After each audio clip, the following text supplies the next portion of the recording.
Testing. Can you guys hear me? Well, that's pretty loud.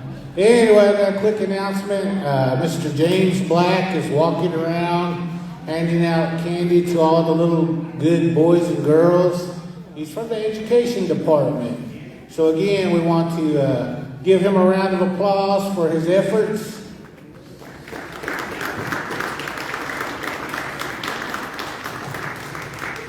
I just wanted to thank the Veterans Organization at this time, too, for inviting me to come down. I always love coming down here to Pawnee, Oklahoma. You know, you guys are great. I've always loved this community. You guys are the best. And again, I appreciate coming down here and having a good time, visiting with you guys, and seeing all these familiar faces. You know, again, it's just an honor to come back here to Pawnee, you know, to do these events. With that being said, again, you know, we're here tonight to have a community event. You know, again, the Veterans Organization wanted to do something to get the families together, to sit around, to laugh and have a good time, and also share information and just have a great night, you know, visiting with one another. Again, if you have stories, get your stories ready. Again, tonight they're going to have first, second, third place prizes. And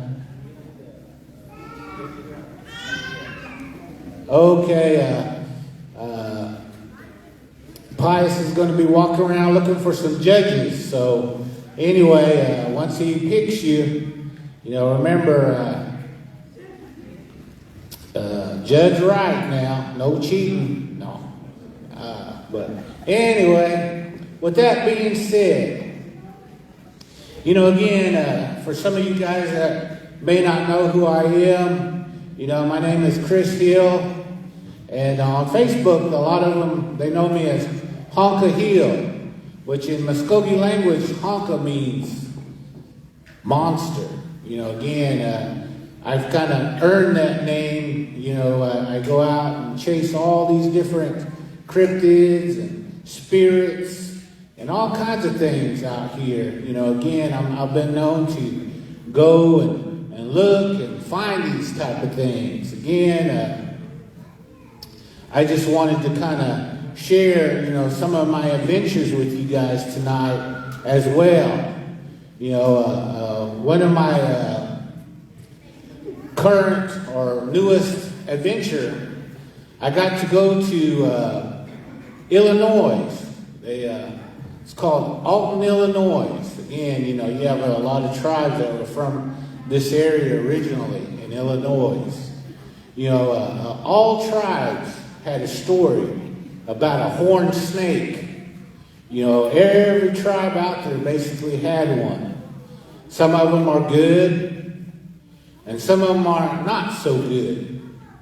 You know, again, that horned serpent, you know, he was known to have a lot of power, whether you look at it as a good thing or a bad thing.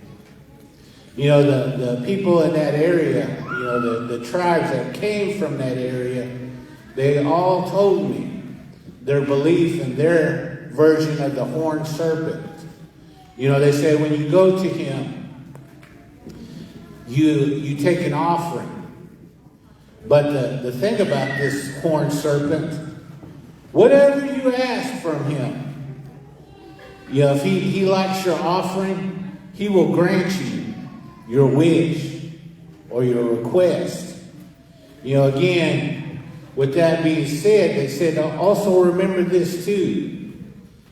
If you do ask something from him, it better be something good, because in 7 years, this gift will go away, and so will you. So whatever you ask for, you better enjoy it for 7 years, because after that, you and it's gone. You know, again, they have stories like this about this horned serpent. Again, in that Alton, Illinois area, that's where the Mississippi meets the Missouri River. Again, they combine. These tribes have this story that he resides in this spot. They told me about his power and the things to look at when he is near.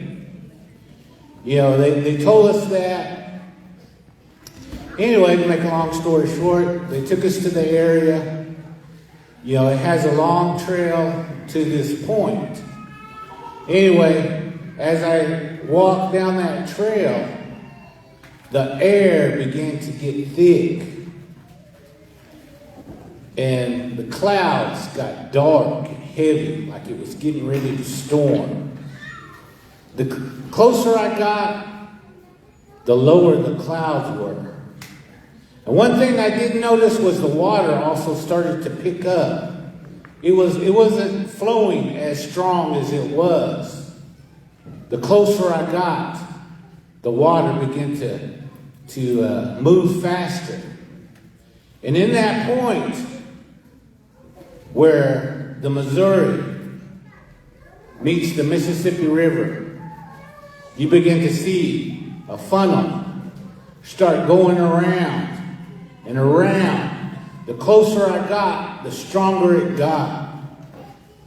Again, at this point, there was no birds in the air, no insects, no kind of life was moving.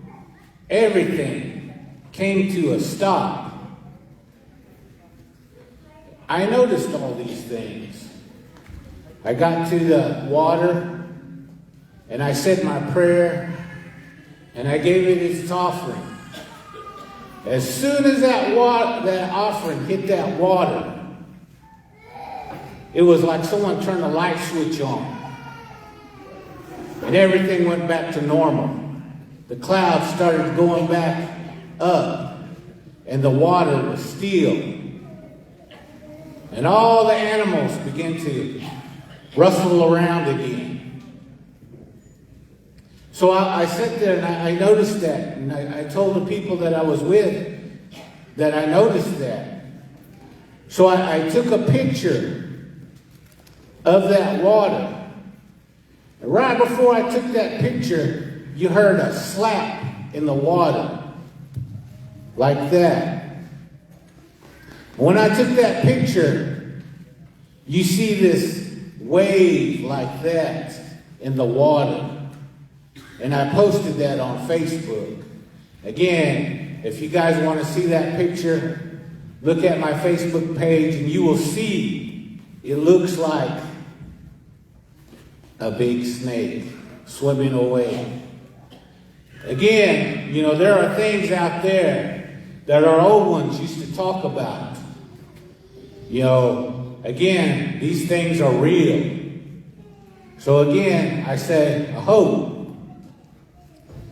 Now, at this time, I'm going to see, does anybody out there have a story that they would like to share tonight? Anyone?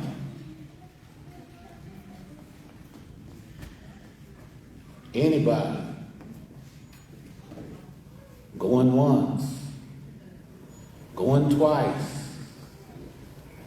I guess we get to go home. No. No. While you guys are thinking about your stories. Oh, okay. Uh-oh. She's getting ready to unleash right now. She's full of stew, too. Just ready. Okay.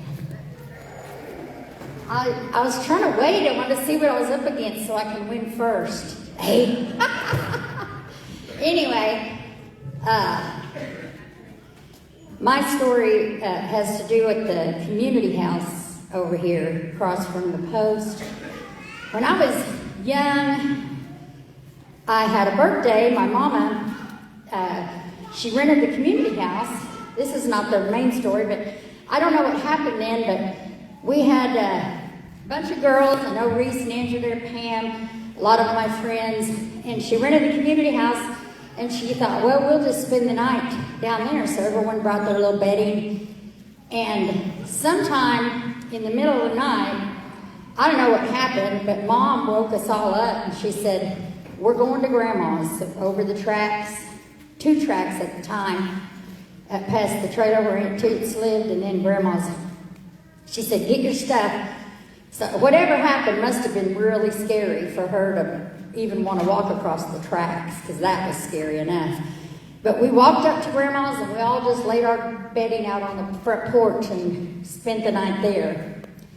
And like I said, I don't know what happened, but it was enough for my mom to pick all us little girls up and make us walk. So, but one time, my boys were little.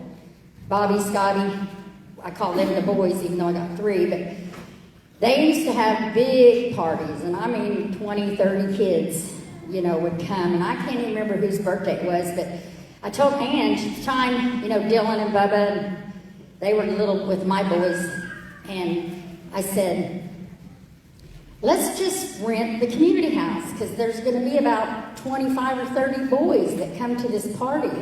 And she was like, I don't know, sis, we better not do that. And I was like, oh, it'll be all right. Let's just do it. So we did. We had all them boys over there at the community house, and it had to be storming to set the mood, of course. It was dark, had to be storming. And it was all our little native boys. I know Wesley Roy was there, and Ryland Gwynn, all my boys, Sonny Moore, they was all there anyway. The little Johnny Stock of boys were there, and they were like, let's try to get some spirits up. And the boys were like, no, we don't want to do that. Anyway, they started looking out the window, and they were looking across at the hospital, the old hospital. And they're like, we see something in that window, we see something.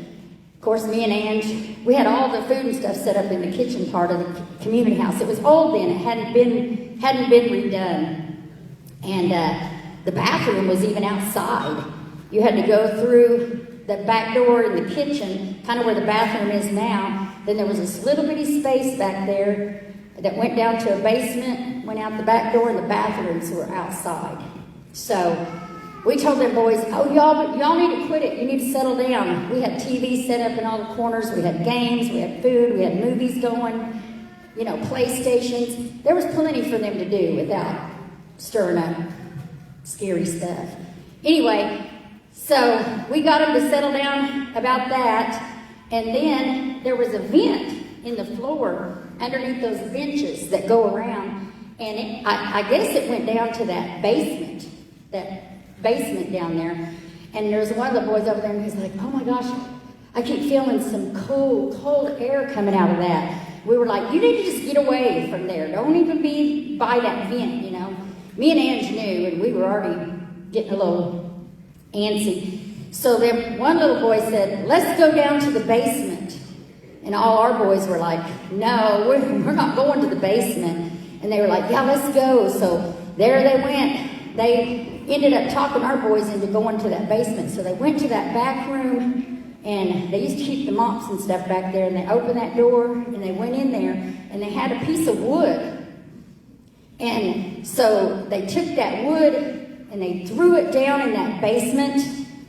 And immediately it flew back up, and it was burned. It wasn't burned when they threw it down there, but it was burned when it came back up. Anyway, Ange and I, we were just scared. We didn't even want to move by this point, so we got on to them. We made them all come in there. Our boys never left our side for the rest of the night. We were just praying for sunrise. Ange lit up a cigarette because her dad always said, you feel spirits or something like that, you need to smoke it off. So she lit up a cigarette, and we made it to morning, but it was very scary. I mean, it was a real deal, and I won't spend the night over there anymore, for sure. Appreciate that story. That was a good one. Good one. So I know anyone else doesn't have any more stories, so she gets first and I get second right now. So we'll just call it like that. No, I'm just kidding. No, someone's waving. I guess they got a story. So again, maybe she might not make it over here. I don't know. No.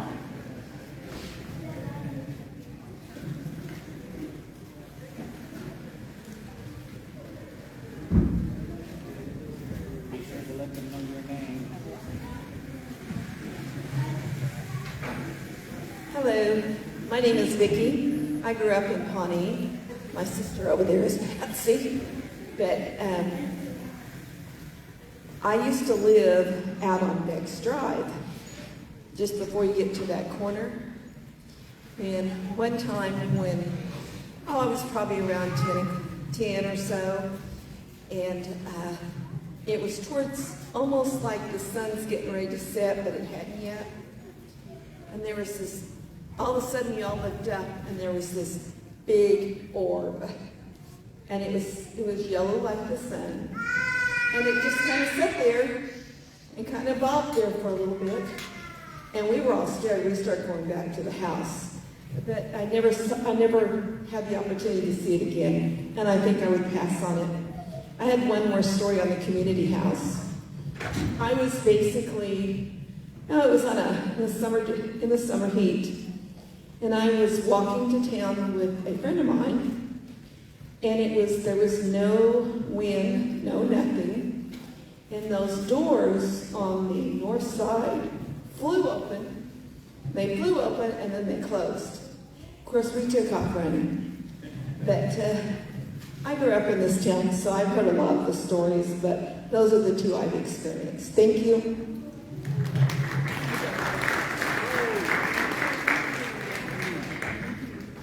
All right. It has started now. So again, does anybody else have any stories out here?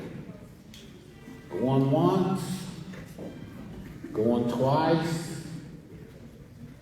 I guess I get third place, second, and first. No, it's kidding. Anybody got a story? Mr. AD. I know you're sitting over there. Ponder those many thoughts.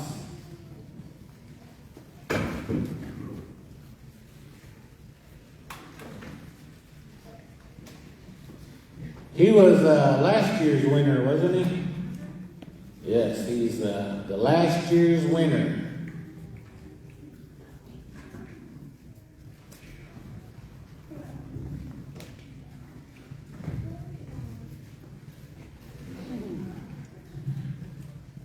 Hello, everybody. My name is AD. I live in Pawnee. Years ago, I used to work at the police department up north, and I was on duty one night. I was a dispatcher. We had a call that there was a young girl who needed medical attention. We sent the officers and EMS out to go see her.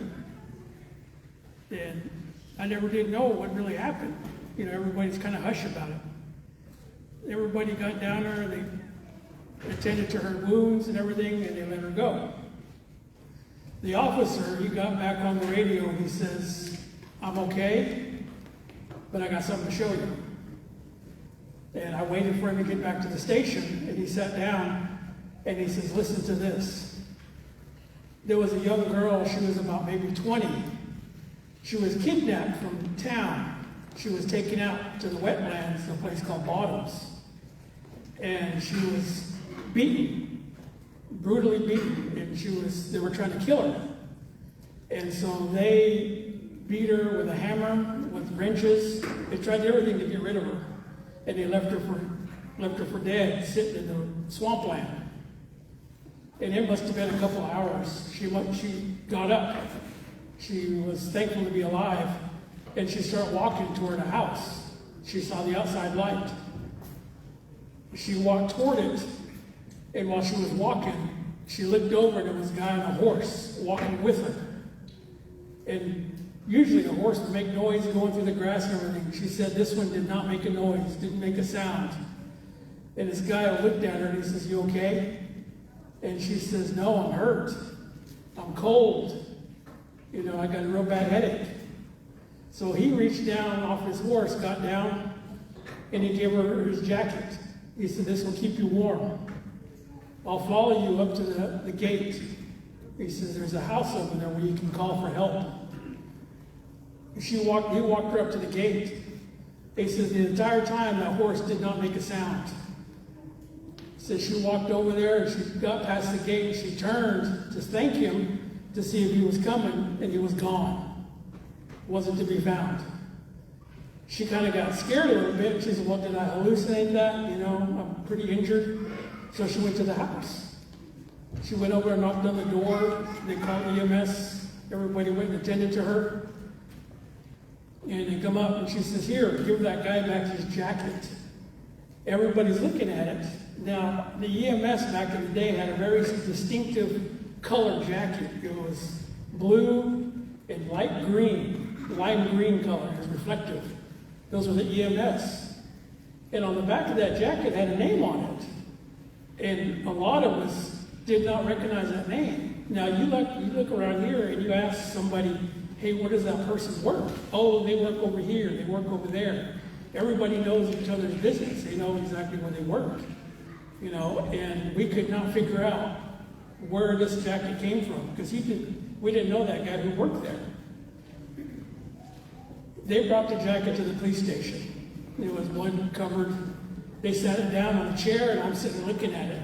And I listened to the story that they recorded, and they put her in an ambulance, took her to the hospital. She survived. So we had it down in the station, and we're sitting there trying to discuss what are we going to do with this jacket. It's evidence, but who does it belong to? Some of the detectives got involved. They were sitting there looking into it. Come to find out, there was an old guy who had passed away. He owned that jacket. And when they showed the family that jacket, the family said, "Yes, that's our father's."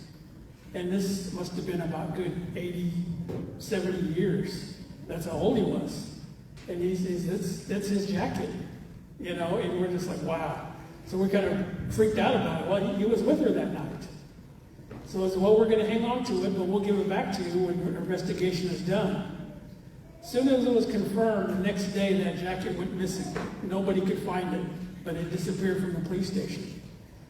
That girl made a full recovery. You know, the people who did it was in jail. But for the longest time, they could not figure out who that old man was that was with her that night. And why was he on a horse? But for the life of us, we couldn't figure out, you know, how did that horse walk up on her but not making a noise? And he says, "Well, that was a spirit walking up on her. You know, he went to go help her. He kept her warm. That's why the jacket is no longer around." It went back to him. But that freaked everybody out in the police station. We just sitting there kind of skittish about it. "Well, I ain't touching no more jackets." Everybody was freaked out about it for the longest time. But yeah, that's what happened with us that night. It was a pretty interesting night.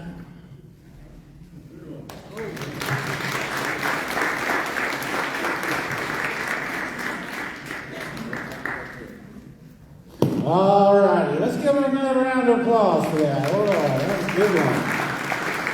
That's why he won last time. So let's get those good ones. Again, you guys have any stories, come on up. Come on down. Anybody got a story? Uh-oh. We're coming out of the hallways now. Let's make some noise for Angie Echohawk.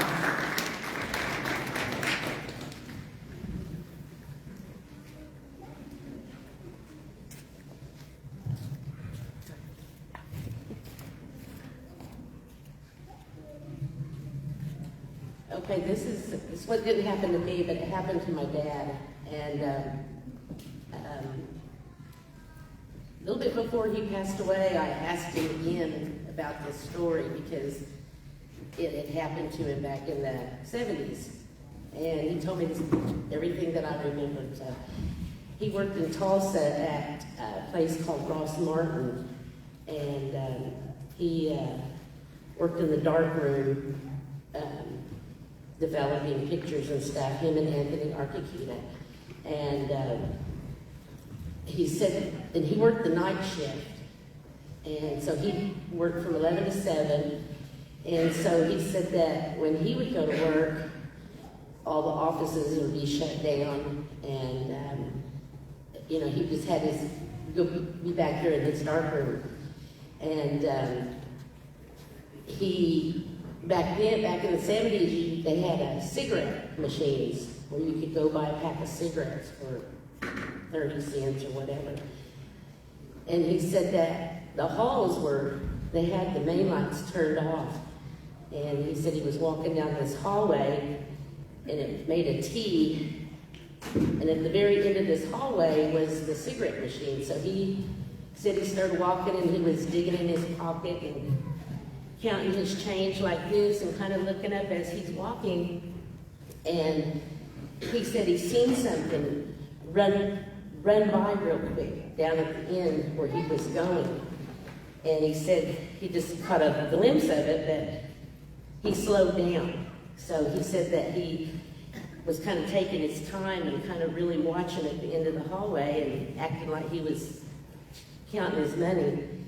And he said that he seen something peek around the corner, and he said it looked like, have you all ever seen that movie Gargoyles? That old movie? Well, he said it was a gargoyle, and it was pretty tall. And he said that he seen it, and he seen it peek around the corner, and he said he kind of kept his head down, and he seen one of them run across, and he said it had wings on its back. And he said that he walked up to that cigarette machine. He didn't want to turn around and run, but he said they would know that he seen them. So he said he got to the cigarette machine and put his money in there, and he was trying to look out of the corner of his eyes. And he said there was about 4 of them, and they were up against the wall like this, trying to hide them or stand back. And so he got his cigarettes, and he said when he turned, he wanted to look and see, and he looked at him like that, and then he just turned around and really started walking back. And he said that, there were 4 gargoyles in his job place. And I said, did you ever see anything else like that there? And he said, no, just that was enough. That's my story.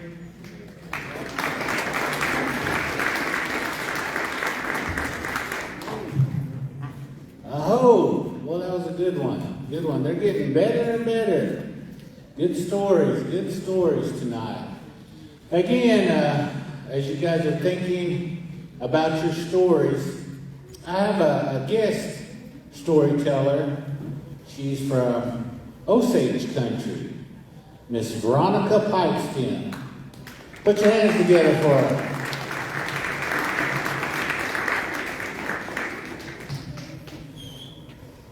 So I'm going to tell a story that happened to me in Hanover, New Hampshire. I went to Dartmouth College a long time ago.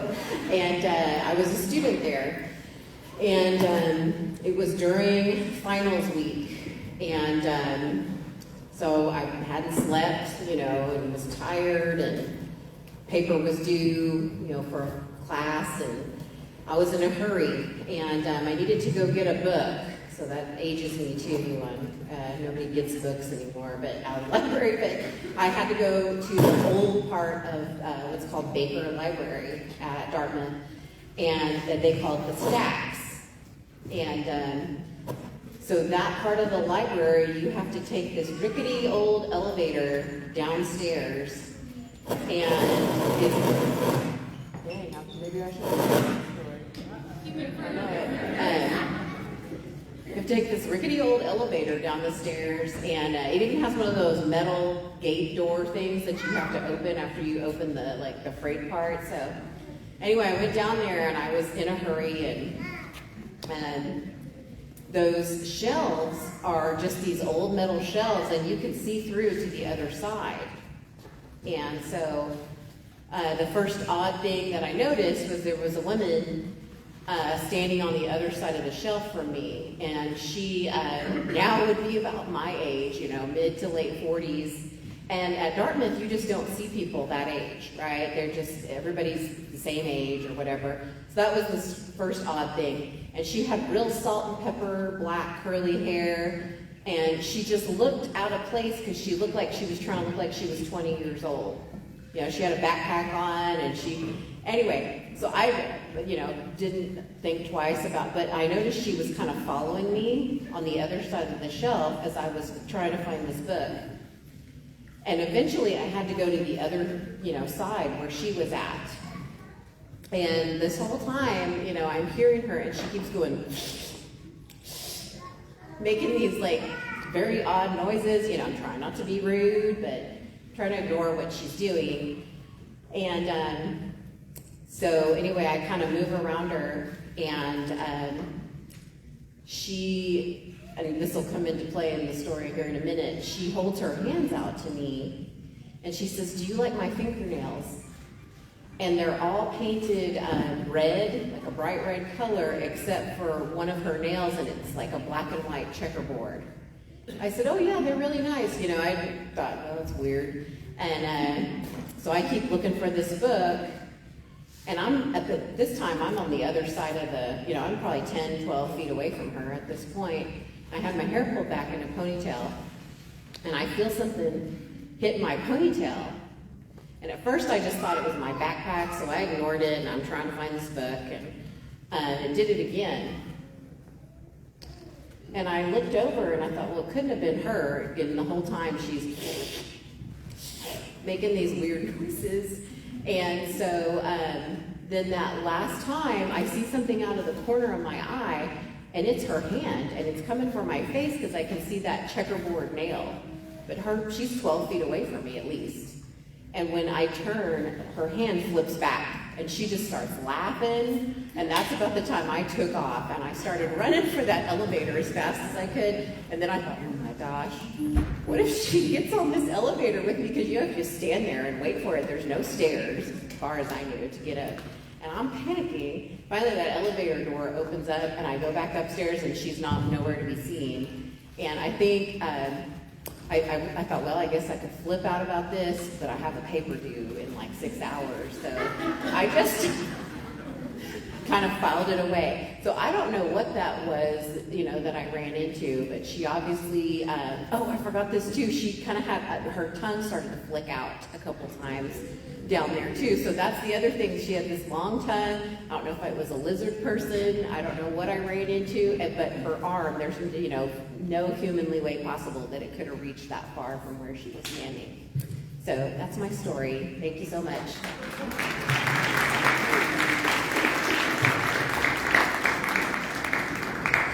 All right. Again, I gave you guys some time to kind of think. Now, does anybody else have a story out there willing to share tonight? Anybody out there? I ain't pointing fingers over at somebody. I drank too much soda, so I can't see that far.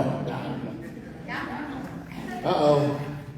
She's trying to get that first place again. Multiple stories. You guys remember that? Multiple. Oh, I was sitting over there. Well, I thought about Patsy's sister. I saw one of those jack-o'-lanterns before too. It was super scary. My sister and I, we used to live in those low-income apartments there, across from the old Simple Simon there, the U-shaped. And if you walk up to the U-shape, ours was to the right, and it was the second one. And it was 2-bedroom, and our bedroom, we had one window that faced the alley, and one window that faced the backyard, which was always dark. And there used to be a little white church there. And I used to hate looking out that window of that church. I don't know, it just always kind of scared me. But one night, our beds were in an L shape, and mine was right by that window. And something woke me up, and I saw this glow outside that window. All of a sudden, it got brighter and brighter, and it was right at my window, probably about as round as these little circle lights. And it was glowing reddish, orange, yellow, and it just stood right outside my window and just bounced. for, I don't know, it felt like forever. It probably wasn't, a minute or so, but I was just frozen in fear. I couldn't even move. I couldn't holler for my mom or anything. But I knew something wasn't right about that at my window. Pam wouldn't wake up. I was trying to kick her, but she wouldn't wake up. So I had to deal with that on my own. And then my other story is, I don't know how many years ago it was, but my husband Bobby and I, Angie and David, Reese and Pete, all our families, we went to Eureka Springs. And we took the Crescent Hotel, that haunted hotel you hear about all the time. We took the ghost tour there. And, there was us and a few other people. I don't know, there might have been 12, 15 people in a group. And you go through and she tells stories about certain rooms, things that happened there. Because that used to be an old hospital. And this guy would, have people, before there was internet or everything, that people would go send their sick ones there, and then they would have them write a lot of letters when they got there, and then they would send them letters to their families as it went along, and make their families way off in Pennsylvania or whatever think they were okay, but really he was doing all kinds of weird surgeries on them and using them, for scary stuff. But anyway, we were in that hallway, and they were talking about the certain spirits that would show themselves or come forward. And we were all in the little small area, and I was right here. My husband was right behind me. Sharice was right here. Pete was right behind her, because we were close. And they were talking about this man that they would see there sometimes, and he smoked cigars. And sometimes he would show himself to the visitors. And all of a sudden, I was listening to the story, and it was like someone had a cigarette or tobacco and took a puff and just blew it right in your face. That's how strong it was. And I went like that, and I turned around, and I said, "Babe, did you smell that?" And he was like, "What are you talking about?" And I said, "Reese, did you smell that?" No, no one but me. Whatever that spirit was just decided to show itself to me, I guess. But we were all close shoulder to shoulder, and nobody smelt it except me. But it was so strong that it was like someone just blew it right in my face. I was a believer at that point. The rest of the tour, when we talked to people that were standing there, heck, we didn't know if they were real or spirits or what. It was scary. But we did enjoy our trip. Anyway, thank you.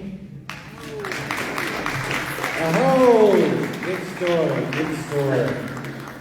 Again, does anybody else have a story? All right. Now, this can't be about James now. Yeah. No, you set me up. I was going to talk about Eureka Springs too. And I don't like to talk about it because I made James mad when we went, but we like to travel too. And I have two stories too, but we went to that same place that Bea was talking about. And we had booked a stay for like 3 days, and we were going to go hiking and just look around. But immediately when we got into that town, I was creeped out big time. And so my daughter Maddie was like, "Tell your rubber band story." So this has to do with that too. But so anyways, we get up to our room, and it's on the fifth floor. And it's those tours she's talking about, they start them as soon as it gets dark. And the year we went was like right before the pandemic started, I think. I can't remember. And so we get to our room, and it was the 5th floor. And they tell you about those different floors and the different rooms where all those spirits are at. And we went in the spring, and right before we had gone, that February, they were expanding the grounds. And so they were digging, and they came up on all these remains. So that doctor she was talking about, he was saying he was a doctor, but he wasn't. And he was curing their cancer, but all he was doing was just taking their money. And so he would just perform surgeries on them, and then he just like buried their remains. And when they were trying to expand that ground, they came across all those remains in jars. And so they had them all like on exhibition, a big old shed and in a glass window, and you could see where they were digging in those jars with different body parts and tumors and stuff like that. And so immediately, like I was thinking, dang, there's body parts right in front of us. And so we tried to go on the rest of our evening, and we went toward, looked around Eureka Springs. I just did not feel right that whole time I was there. And so we get back to our room, or our hotel, and it's right on top of that big old hill in Eureka Springs, and it's old, and it's really pretty. And so James is like, do you want to do a tour? I was like, no. And so we walk up to the hotel, and you could see our room, and our light was on. And I was like, why is our light on? We didn't leave it on because it was still light when we left. And so I was like, getting all scared already. And so we walk inside, and they're standing in the lobby, and they're getting ready to start that tour. And he's like, are you sure? And I was like, I do not want to do that tour. So we just kind of take our time getting up to our room. And when we got to the top of our room, that tour was starting like 2 rooms down from where we were staying too. So I was already freaked out. And then the rubber band part comes in. So I would go in there, and I was like, looked on our table beside our bed, and I couldn't find my rubber bands. And I was like, and I came back and I was like, there's my rubber bands, they're back all of a sudden. So that's what she was teasing me about. So I just could not get comfortable, and I was scared, and I was just like, couldn't go to sleep, and of course he's crashed out, and I keep the TV on, and it sounds like it's so busy outside our door, just loud, like kids running around and stuff, and I was like, dang, it's like 1 o'clock, and then it got to be 2 o'clock, and I was like, dang, it's loud out there, and I was finally getting sleepy enough where I could go to sleep, but I was like still scared. And I started to close my eyes, and just then, like, I could see something drop right in front of our bed, in front of the TV too, so it blocked the TV. And it freaked me out so bad, and I woke him up, and I was like, I cannot sleep. And he was like, are you okay? And I was like crying and all scared. And we packed up and we left right then and there. And so when we were walking out, there was nobody in those hallways because it's 3 o'clock in the morning. And so we go to check out, and they were like, okay, and that other guy goes, you saw something, didn't you? And I was like, no, and I was still crying. He was like, yeah, she saw something. So there we were at 3 o'clock in the morning. We drove all the way back to Oklahoma. But I was watching on TikTok, so if you follow me on TikTok, I stitched that video, but the same person that posted the same thing that I saw that kind of just flew in front of me like that, they posted that they were filming their room or something, and that thing went in front of them too. So if you go follow me on TikTok, you can see my videos. I stitched, but yeah. So that was my experience with Eureka Springs. That we've never gone back. I will never go back there. So, but I wanted to tell another story too, and I'm surprised nobody else is talking about the BIA gym. So I graduated in ¡98, and back then they used to have open gyms. I don't know if they do that anymore, but yeah. So one night, don't be telling April more I was talking about her, but one night we were gonna go out there and play ball, and somebody opened the gym for us, and so we went, and it was just her and I. We got there before everybody else, and so we were gonna wait on everybody, get started playing. So her and I were in there shooting around. And I think we had the keys, I don't know, but anyways, we're shooting around, and it was just her and I in that building, and that was the only part lit up, and we're shooting, and we weren't even talking or anything, just waiting for everybody. But then it got loud in there, like we were in there with a bunch of people, and then we stopped, and we looked at each other, and we were like, do you hear that? And it was so weird. It's like when you had, when a busy game's going on, that's what it felt like. And we got all scared, so we took off out, and when we were going, if you remember those stairs that go that back way, we were running by, and we threw the basketballs down. Well, we left them in the gym, but in that stage area, you could see all those balls behind there, like, kind of bouncing around, like somebody was back there, too. And we couldn't even say anything, and we ran out.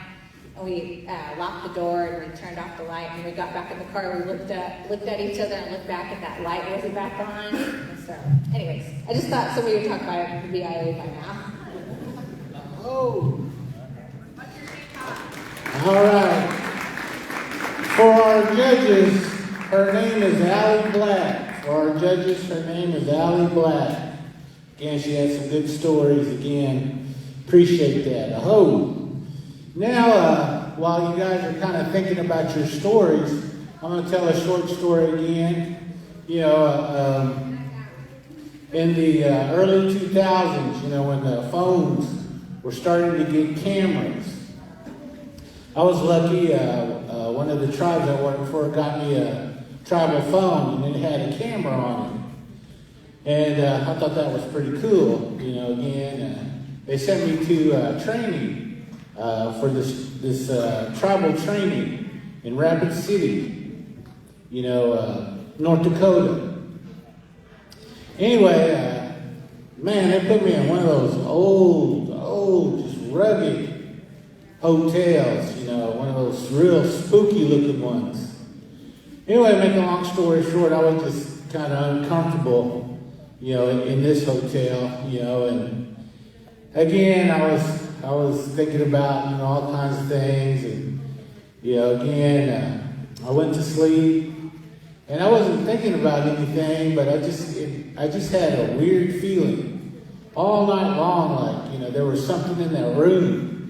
It bothered me so much that I turned the light on to go to sleep. I turned the lamp next to my bed on, and I went to sleep.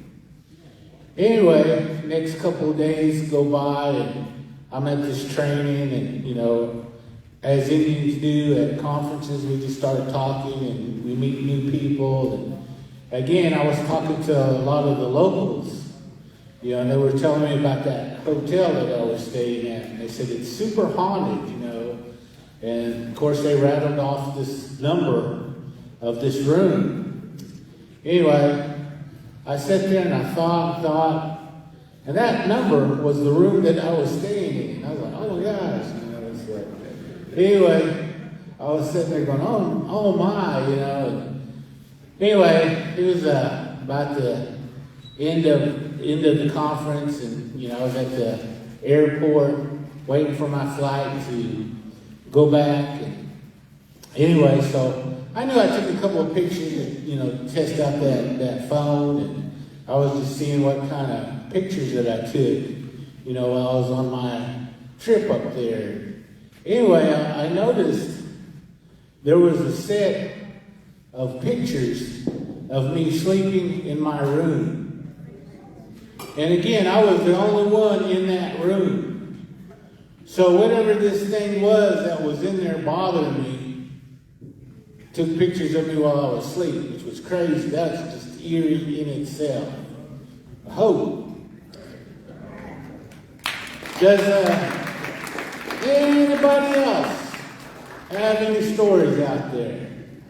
If not, I've got a special guest, Mrs. St. John. She'd like to come up. Oh, hold up. Go ahead. We got the scary guy over here. No. Be sure to tell the judge. Ronald James, a.k.a. Ronsky. Here at Pawnee, Oklahoma, born at Pawnee IHS, one of the last ones born from what I was told. And me and Mom's had a good old laugh one night. She said she was scared out one night.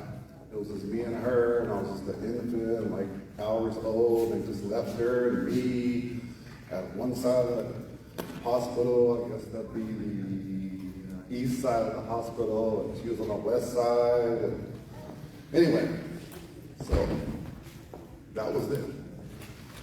This is now, and I heard the BIA, and boy, howdy, I was so scared one night. It was me, my brother Joaquin, my brother Kurt, and no one was there yet, but we wanted to see. So we went downstairs, and they had a little weight room downstairs at the BIA, right over here.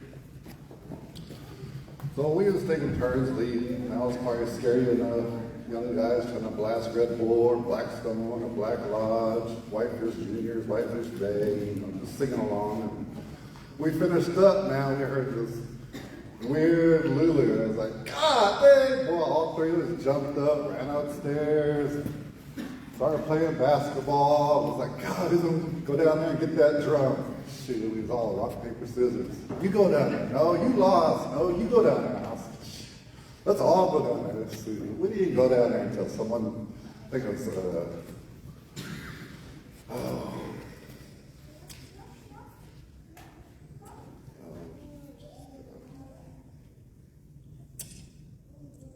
don't want to say the names. Our brother Sonny Boy's dad. He came down and helped us out. And man, that was sure scary.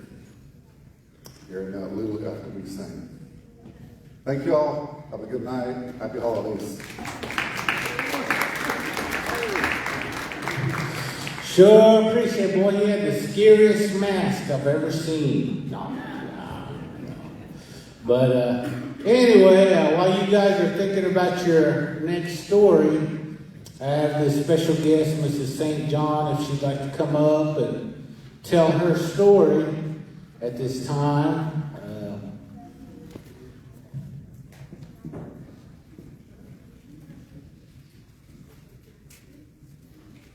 Let's put our hands together for Miss St. John.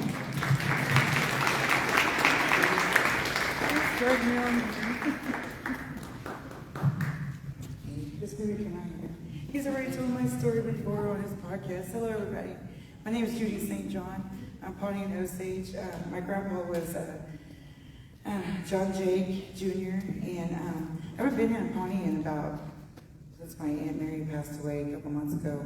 And I'm happy to be here. Anyway, I grew up in Tulsa, and this is a story that, okay, this is my story. I was 11 years old, and I grew up on Archer, 11th Archer in Tulsa, and they're in a duplex, and there's this area around Archer Park that's really haunted, and we grew up in this duplex that there was this, it was a white couple that they would appear to me. It was older, they looked like a pioneer couple. They looked like the painting, you know, the couple where there's a white lady and an older man with a home rake. That's what they kind of looked like to me. And they looked really kind and they weren't scary. And I could see them kind of like well, like I could kind of see through them a little bit, but mainly well. And mainly when I was like doing dishes or in the bathroom. And sometimes they would appear to me in my bedroom. And it's so gross. I was 11, and whenever my moon time came, is whenever they started actually pulling blankets off of me and turning faucets on. And they actually flooded the apartment that we were in, and they kept calling me, want me to go outside in the middle of the night, and want me to go outside. And we had this crazy garage that was like all broken down and stuff, and they kept wanting me to go out there and play. We were told not to go back out there by the landlord. And anyway, they kept calling me to go back there. One night, for some reason, I went back there, and then everything fell down around me. But for some reason, it just fell down all around me where I was okay. And my sister came out there and was like, "Oh my gosh, what are you doing out here?" And I didn't know. And then, you know, I climbed out, and showed me out, and then I went back in, and then my grandpa John, he was really good. He used to do peyote meetings and stuff over here, and then I was in Harmony. They live in Harmony, by the way. And he had come and my uncles came and smoked the house off, and we didn't have a problem after that. We prayed, and that's my story.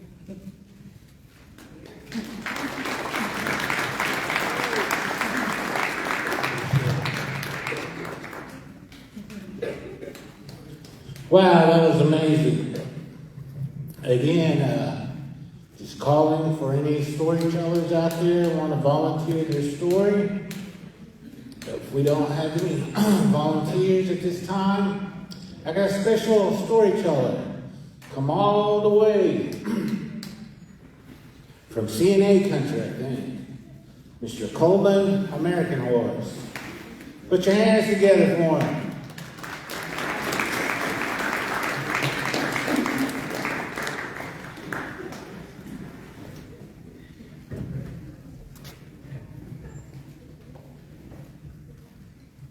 CNA country, he said. I'm not from CNA country, by the way. I am Coleman American horse. I like long walks on the beach. That's scary enough for you. No, I'm just kidding. I have two stories here tonight I want to share. One story is from here at the boys' dorm, and another one is a story that happened at a whole old homestead I grew up in. So we'll go with the boys' dorm one first. So like every other child in this area, you know, you have that grandparent told you, stay away from that boys' dorm, don't you be going there at night, you know, that whole thing. I didn't listen, so me, some friends, we decided, hey, it's Halloween night. What's scarier than going inside a haunted boys' dorm? Well, that was going to be answered that night. So we all charged our phones, we got flashlights, we even had a digital recorder. And you know, it was going to be some kind of reservation ghost hunter, I guess. We don't know, you know, we're all little kids with dreams. So we all got here, we went inside the boys' dorm, and we went to the boys' dorm a couple times prior to this, so we know there was a kid spirit that ran around. So this time we decided, hey, let's be disrespectful. I say disrespectful because as a Native American, that is being disrespectful to poke at a spirit. But like I said, as a child, I was a child. So we go downstairs, we turn all the lights off, and we go back to back. There's 5 of us. We're sitting there back to back, and we say, hey, let's be even more disrespectful. We say, hey, little kid up there, we can hear you. You ain't gonna come down here though. You're too scared. Boy, was we wrong. So we're sitting there screaming at it, taunting, come down here. We can hear it running, laughing, having a good old time upstairs. So me deciding to be the scaredy cat of the group, as I always am, somehow I'm always the scaredy cat. I'm like, oh, well, you know, boys, I got to the bathroom, so I'm gonna go ahead and get on out of here. So I go to turn my flashlight on. Now mind you, our phones are full battery. I go to turn my flashlight on. My phone dies, and as soon as my phone dies, I kid you not, that kid laughed in our ears. Pitch black, all of us. I was the first one to take off running. At that time, I was 350 pounds, believe it or not. But still, I was the last one to get out of the boys' dorm. But yes, that's the first story. That was a scary moment because, you know, we were screaming at him, you're not going to come bother us, and as soon as we let our guard down, it scared us. That's the first story. You can clap if you want, you don't have to. I feel a lot of judgment, actually, because I know a lot of you are like, you knew better to go to that boys' dorm. You knew better. See, the last I heard, they knew. So here's a better story. Back in 1906, my great-great-great-grandfather built a house for my grandmother. So this house has went through generations of history, trauma, whichever you want to call it. You know, there's stories of children dying of disease, you know, this, that, you know, every homestead has a history of pain, I would say. So, you know, this house was very active with spirits, demonic things, all kinds of interesting paranormal stuff. So, for example, one night I was sleeping in the front room on one couch. My mother was on the other couch. And not to be rude to my mother because she's watching live right now, but you snore very loud, Mom. So anyways, she snores. So I know when my mother is peacefully asleep. I know that. So I'm sitting there, going to sleep, trying to, because, as I said, you know, she was loud. All of a sudden I hear her say, "Coleman." I'm like, okay. What, Mom? What? What? I look over there. Okay. I don't understand how that happened, but you just said, okay, whatever. Try to go back to sleep, count my sheep, my buffaloes, whatever I counted at the time. almost asleep, almost dead. Coleman. What? What do you want? Look over there, snoring. So this time I'm like, okay, I'm gonna face her, and I'm gonna keep one eye open. Because if she's playing a trick on me, I'm gonna catch her. So this time, with my eye open watching my mother, I heard, Coleman, my mother's voice, but from behind me. There was nobody behind me. My mother's voice shouldn't have came behind me because I was watching her sleep. So that's where the scariness comes in of that scary house. Who said my name? And what did they want in the middle of the night? You know, they say these benevolent, right? That's the word. Those spirits, they come throughout the night and they mess with me. So that's my belief that there's a spirit trying to mess with me or, trying to, whatever these things do at those times. But those are my true stories. Hope you guys enjoyed it. I really encourage you guys to tell your stories because from what I learned is we as Native Americans, our scary stories, a lot of them we don't believe are scary because we're taught, you don't be scared. You're not supposed to be scared when confronted with spirits. So I learned a lot of my stories that I just tell as stories, they're scary, So don't be scared to tell your scary story tonight, folks. I hear there's great prize money. I heard Chris is going to put $1,000 out of casino money. He just won. But that's just me, though. I don't know if that's true. Sure appreciate that. Boy, he did a good job. Coleman, I've known him for a long time. Again, he's a fine young man. I know we all go through troubles and trials and tribulations that, it's what you make out of those times. And again, Coleman, I'm very proud of Coleman American Horse. Let's give him another round of applause. Again, I wanted to make a couple of quick announcements real quick. There's a Native American Christmas Market 2024, Saturday, December 7th, from 10 to 5. There'll be a fashion show at 2 p.m. Sunday, December 8th, 12 noon till 5, $5 daily admissions. It's going to have native arts and crafts, food, clothing, jewelry, gifts, all kinds of stuff. So again, remember that Native American Christmas Market 2024, December 7th to December 8th.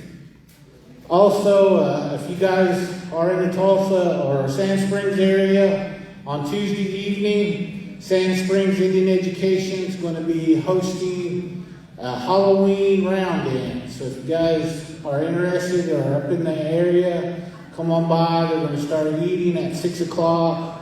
And they're going to start their program pretty quick. So again, if you guys are looking for, they're going to have a costume contest at this thing too. All ages, even adult contest. So again, you want to come out, try to win something.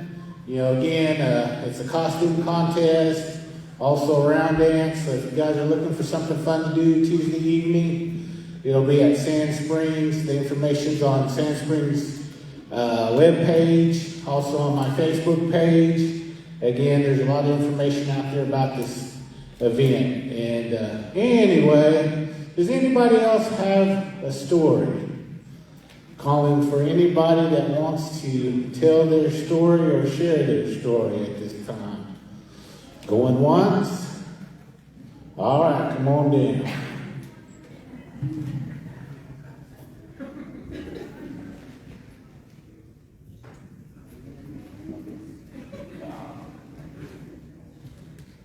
Even if you don't feel like coming up here, we have a mic. We'll bring a mic out there and tell you if you don't feel like coming up here. Good evening. My name is Summer Ray Morgan. I'm Kiowa from Anadarko, but I have a series of short stories from my time. I went to Riverside Indian School, and if you know anything about Riverside, it was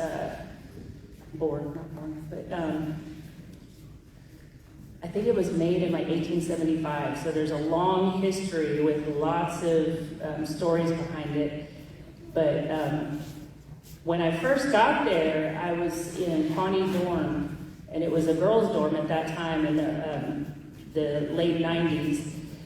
And one night we were having a slumber party because it was for freshman girls, and we're all laying down in the main lobby, and we're watching TV and having snacks and everything. And I just happened to be walking by a window, and I said, "Hey, there's a little kid outside." And the dorm matron comes running over, and several other people come, and they get on the walkie-talkies, and they're calling security. And they're like, "Hey, there's a child, we don't know who it belongs to, but check your dorms, make sure everybody's accounted for." And security starts walking by, and they're underneath our window, and they're on the walkie-talkies, and they're like, "There's nobody out here." And we're looking down, and we're like, "No, he's right there in the bush, like we can see him underneath our window." And so we're about the second floor up, so we can see down at him. He walks over, he's like, "There's nobody here, literally nobody here." And we're watching this kid, he's probably about 7, 8, he's a little guy, and he's running behind the security guard, and we're all watching him, and we're like, "Hey, every time you turn around, he's behind you." And so he thought we were messing with him. And finally, the dorm matron comes she goes walking around the building to where we're at, and she's like, comes back in, and she makes us all go to bed. She shuts all the blinds and everything, and she's like, "There's nobody out there." But we had our dorm always had problems. We used to have a pool table down in the basement, and so you could go to sleep, and then all of a sudden you hear somebody downstairs playing pool all night. And so we all got restriction because they couldn't ever catch who it was that was playing down there. And one night we decided we were going to figure it out, so they let us girls have permission, and we took shifts watching for about an hour or so to see who would go in the basement. And probably about 2 o'clock in the morning, we hear the pool table start up. And so we all go running down there, and we're like, "Okay, we're gonna catch him. You guys go on that side, we're gonna go on this side." And there's these little windows to the basement where you can look down, and the pool table's right in the middle. And when we look through there, all you see is the pool. Those balls are just like all going and landing in pockets, but there's not a single soul in there. And so whoever our ghost was liked to play pool. That was one of the things. And the other part of that story is I got really sick, and my mom, we're Kiowa, and we still paint, and she's like, "Hey, you're gonna be out there. You're gonna be around lots of old medicine from a long time ago, so you need to make sure you're painting every day." I'm like, "Yeah, right. Not a big deal."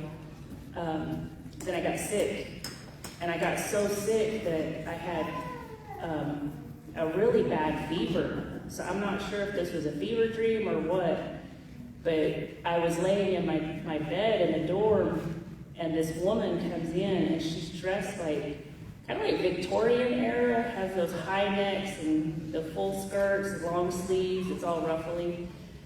And she came over and she put her hand on my head, and she just started brushing against my forehead. And I'm trying to wake up, and I'm trying to get a good look at her. She's like, "You're gonna be okay." She's like, "Just rest, and everything's gonna be all right."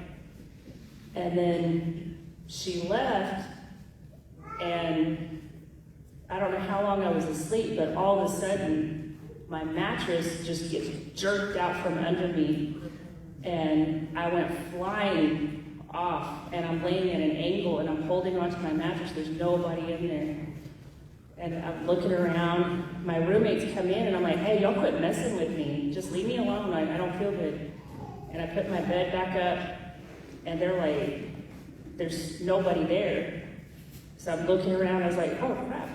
There's not anybody in this room." So I put my bed back up, and then my blankets get pulled off. And this time, my mattress gets pulled, and I go flying from my bed all the way over to probably about where the bench is, where my front door is. And because this is one of those plastic mattresses, so like it just slid. And about that time, my roommates came in, and they're like, "Hey, we're going to practice. Are you coming?" And I'm like, "No, but yes, don't leave me in here." And so those are my stories from Riverside. Oh, I sure appreciate it. That's a good one. Again, you guys start thinking of your stories. At this time, I'm going to call upon this superstar. They say to know him is to love him. That's how keen this guy is. Mr. David D. Eckelhawk. You guys put your hands together for him.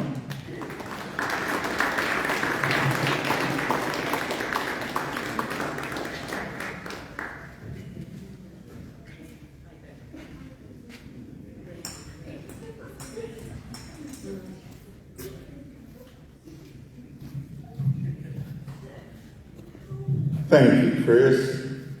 You know, me and Chris, our relationship goes back a ways.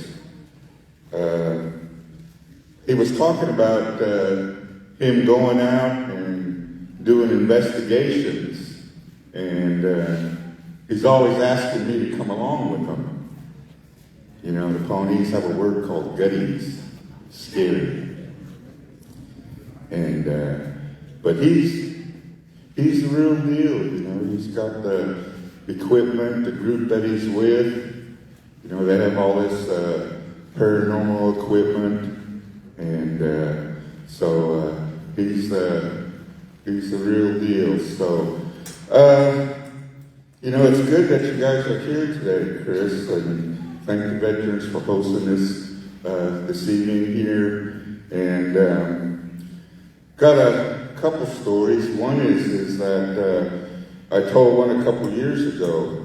Chris had a storytelling, and he would record. And so this is a family story, and it's not so much a ghost story, but it is something a little paranormal, I guess you would say. But when the Pawnees came down from Nebraska and were here around this area here, and this was before the turn of the century, so they were still using horses and wagons back in those days. And this story here is about my great-grandfather. Is known as Eckelhawk. And this is his story. And he said that he had a friend here, you know, amongst the Pawnees. And this friend come up to him and said, "I'm going to go visit another tribe. I've been invited, and I want you to go with me." And so he did. And they saddled up his horse and everything, and they took off to where they were going to go. And they got there, and when they got there to the place, my grandfather, great-grandfather, he didn't know. He was just with his friend, you know, with his friend there that knew these people. Well, when they got there, there was some doings going on there at this place there. And this individual came down with the lodge and told this other Pawnee guy, you know, that kind of came at a bad time, you know, just before phones or anything like that. You know, they just dropped in. But it was like at a bad time. He said, "We got some things going on here at the moment." But it was already dark, and so he said, "Why don't you guys sleep in the wagon?" And there was a Conestoga wagon out there besides this, where they were at. And so they settled in, And they were inside that wagon, and of course it was dark, and my great-grandfather said that he could hear something hitting the side of the canvas, and it was making a sound, hitting the canvas, you know. And so him and his friend, they crawled over to the end of the wagon and they looked out, and about 20 yards away, 25 yards away, they had a little fire. And there was this Indian, and he was sitting there in front of this fire, and he was singing a song. And he had an eagle feather. And each time he would flick that eagle feather, something would hit the side of that wagon. And that's what he was doing. And so they were watching him, and they were looking, and like I said, this person was singing a song, but they couldn't quite make out the song, but they know the words, but they knew that he was singing a song and flicking this eagle feather and making something hit on the side of that wagon. And they said, well, we're not supposed to be here. You know, they don't want us here. So they got out, saddled up their horses, and they took off in the dead of the night. And they were making their way back home near Pawnee. And they were crossing a creek, making their way home there, crossing a creek, and here that other individual got sick. And he started throwing up. And he got so sick that my great-grandfather had to tie him to the horse. And so they made it back to Pawnee. He was leading, they were on horseback, and he was leading his friend. And so when they got back to the Pawnee, they took him to a doctor, Pawnee doctor. And that doctor came and got him, and he took him in, and my great-grandfather was kind of like outside the lodge, and after a period of time, they came out, this doctor came out, got my great-grandfather, and went inside this lodge, and that individual was laying there, and there was a little fire, and then there was like a pan or a big old bowl of water that was sitting there on a buffalo hide. And he said that doctor, that Pawnee doctor, had him come over there, and he looked down, and the way that I would describe it now, after hearing it, the story, you know, the family story here, it was like looking into a TV.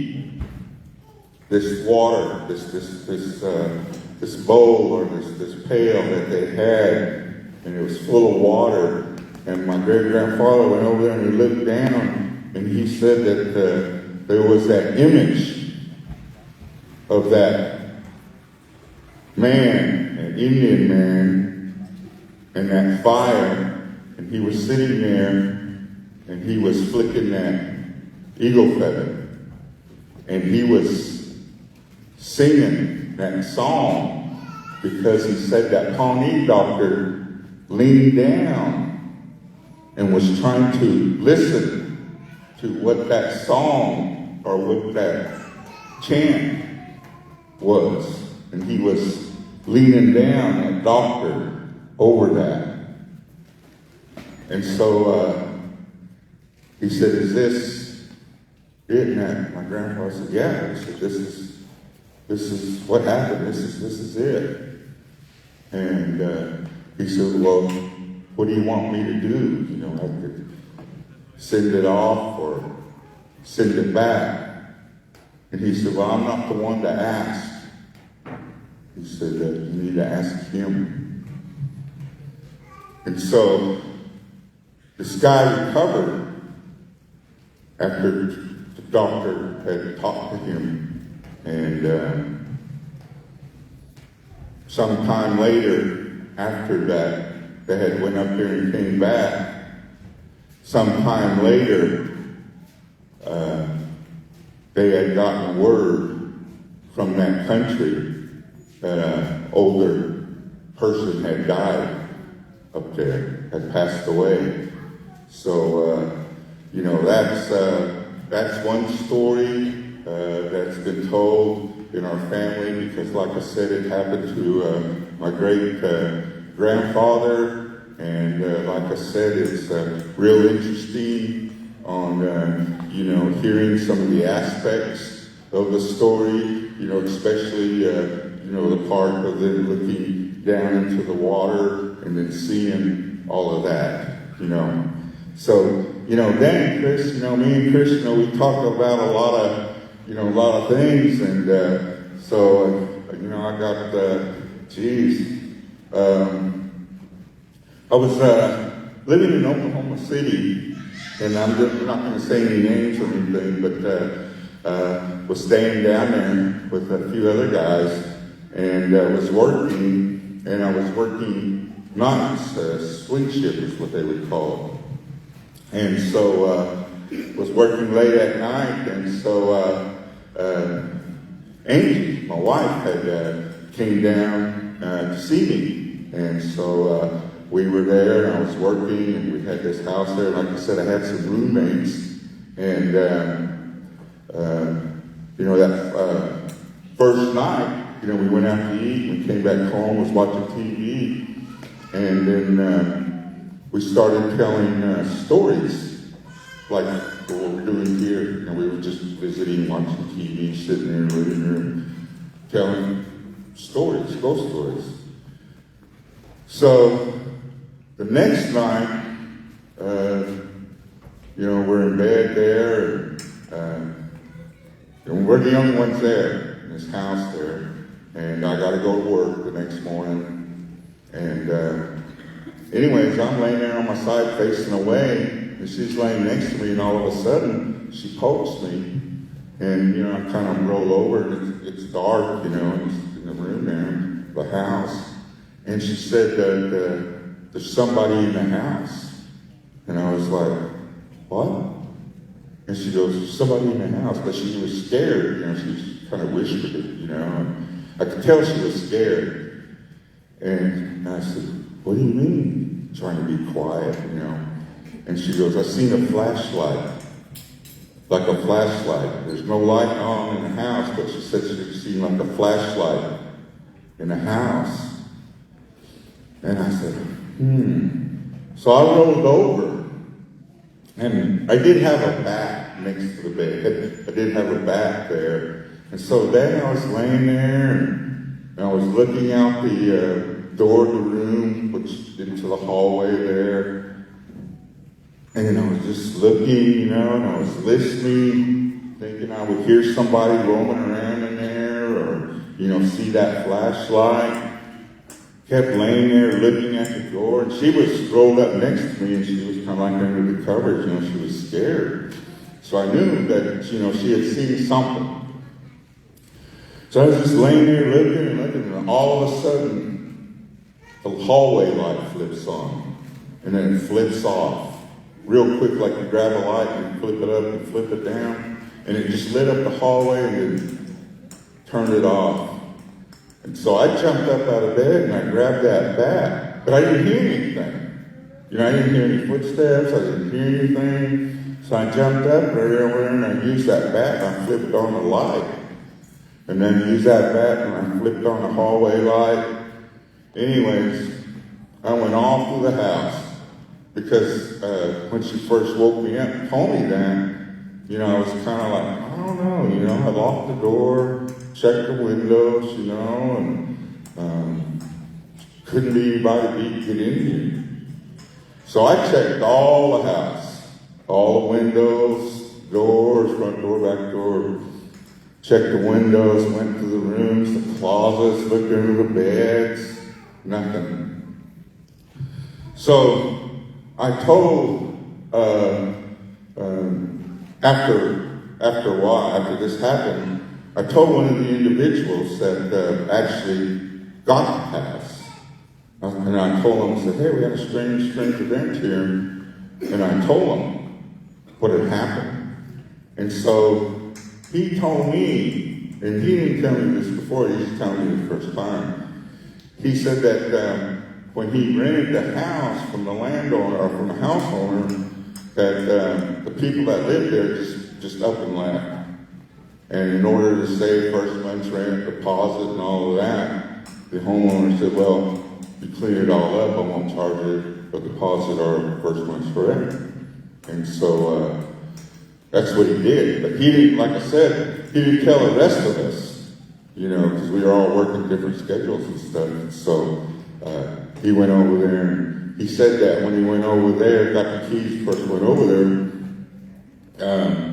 I was cleaning it up, and he said one of the rooms had he found what you would call, I guess, a pentagram. He had found a pentagram on the floor, and there was like candles, like,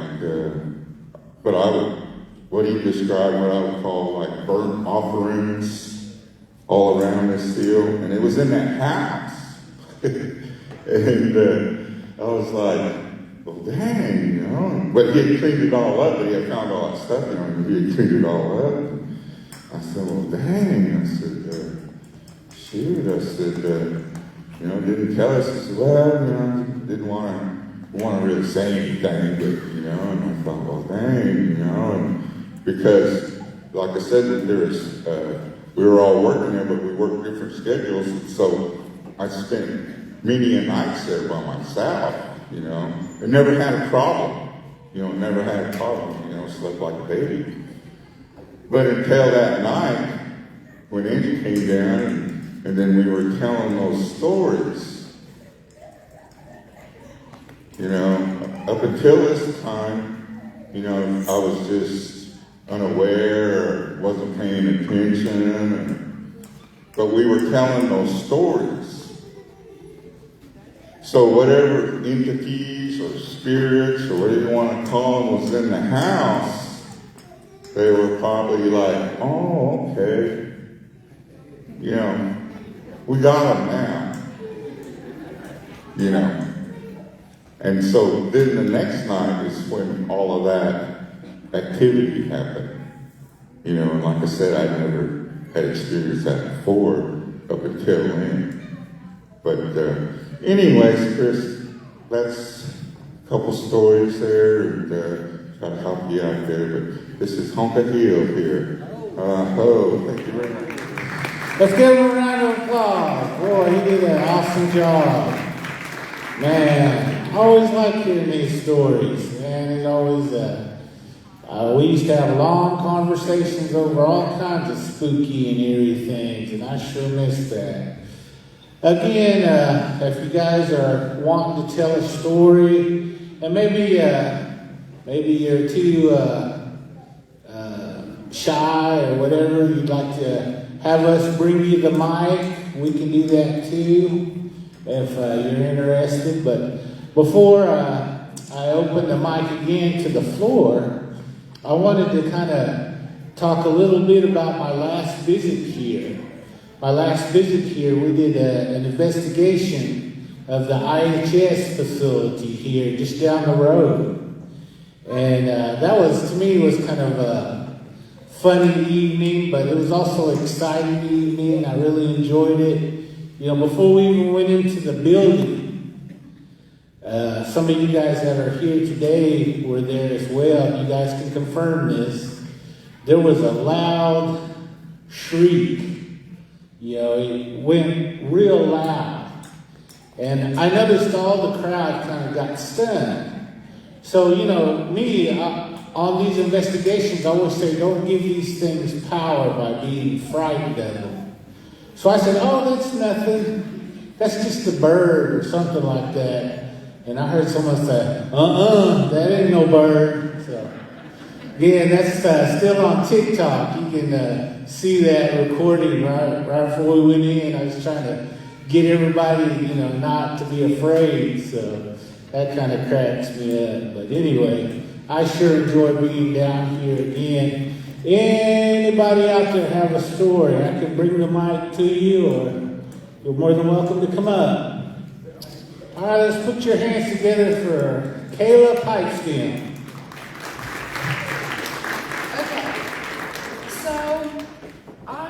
I've ridden horses since I was 6 years old, grew up doing all that.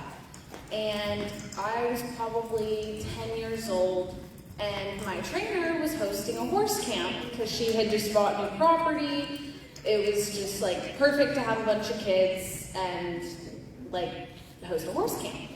And so it was all girls, like 3 nights. And so first night, we had a little bonfire, and it was all fine and dandy. Then the next night, my trainer and her husband went to bed early, and they had a pool outside, and they were like, if you want, you can go swim in the pool. Just make sure that you guys are all, like, if one of you wants to go swimming, all of you have to go out there. And so we all left our phones on the table and went swimming, and we were playing categories. And so me and one of my friends were standing on the edge of the pool, and everyone else was just in the pool, laughing, whatever. And so we're standing up there, calling out different things, and we hear a laugh. And it was like a woman's laugh, and we were with all girls, so we were like, okay, whatever. But it sounded like just very different, not like someone having a good time swimming in a pool with all their friends. It sounded like more of like a menacing laugh. And we start to hear it kind of off to the side instead of in front of us where everyone is in the pool. And so by this point, we've definitely taken notice of it. And so me and her kind of looking at each other, like not knowing if like the people in the pool are hearing this too. And then we like look at each other, and it kind of just goes silent. And then we hear a voice say hi. And so at this point, like we're a bunch of young girls, me and her freaking out. And we're like, okay, everyone's getting out of the pool. This is it. And we all get back onto our phones, and no one had gotten out of the pool. No one had been on our phones. And this one girl, who her phone case has a little camera cover on it, on the back. And we look at her phone, and it was closed. She picks up her phone, the camera cover was closed, and she's in her camera roll for some reason, and she sees just a half black picture, as if the little slider had been like halfway like slid to the side, and it was just like a picture of a field that was next to us. We were surrounded by pastures, a bunch of land animals, stuff like that. But we were too freaked out to keep swimming, so we all decided that we were gonna do our night checks for our horses, hay, water, everything like that. So it's 5 girls probably. We all piled onto this golf cart. And so it's a pretty big piece of land, and so we're driving down this golf cart. It's probably like a 2-minute golf cart drive to get to where our horses are.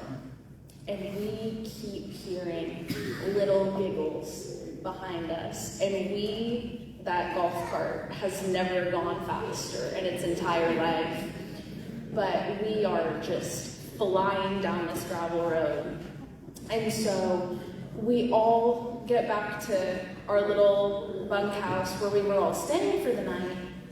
And so we all go to sleep. Everything is fine, like nothing else happened.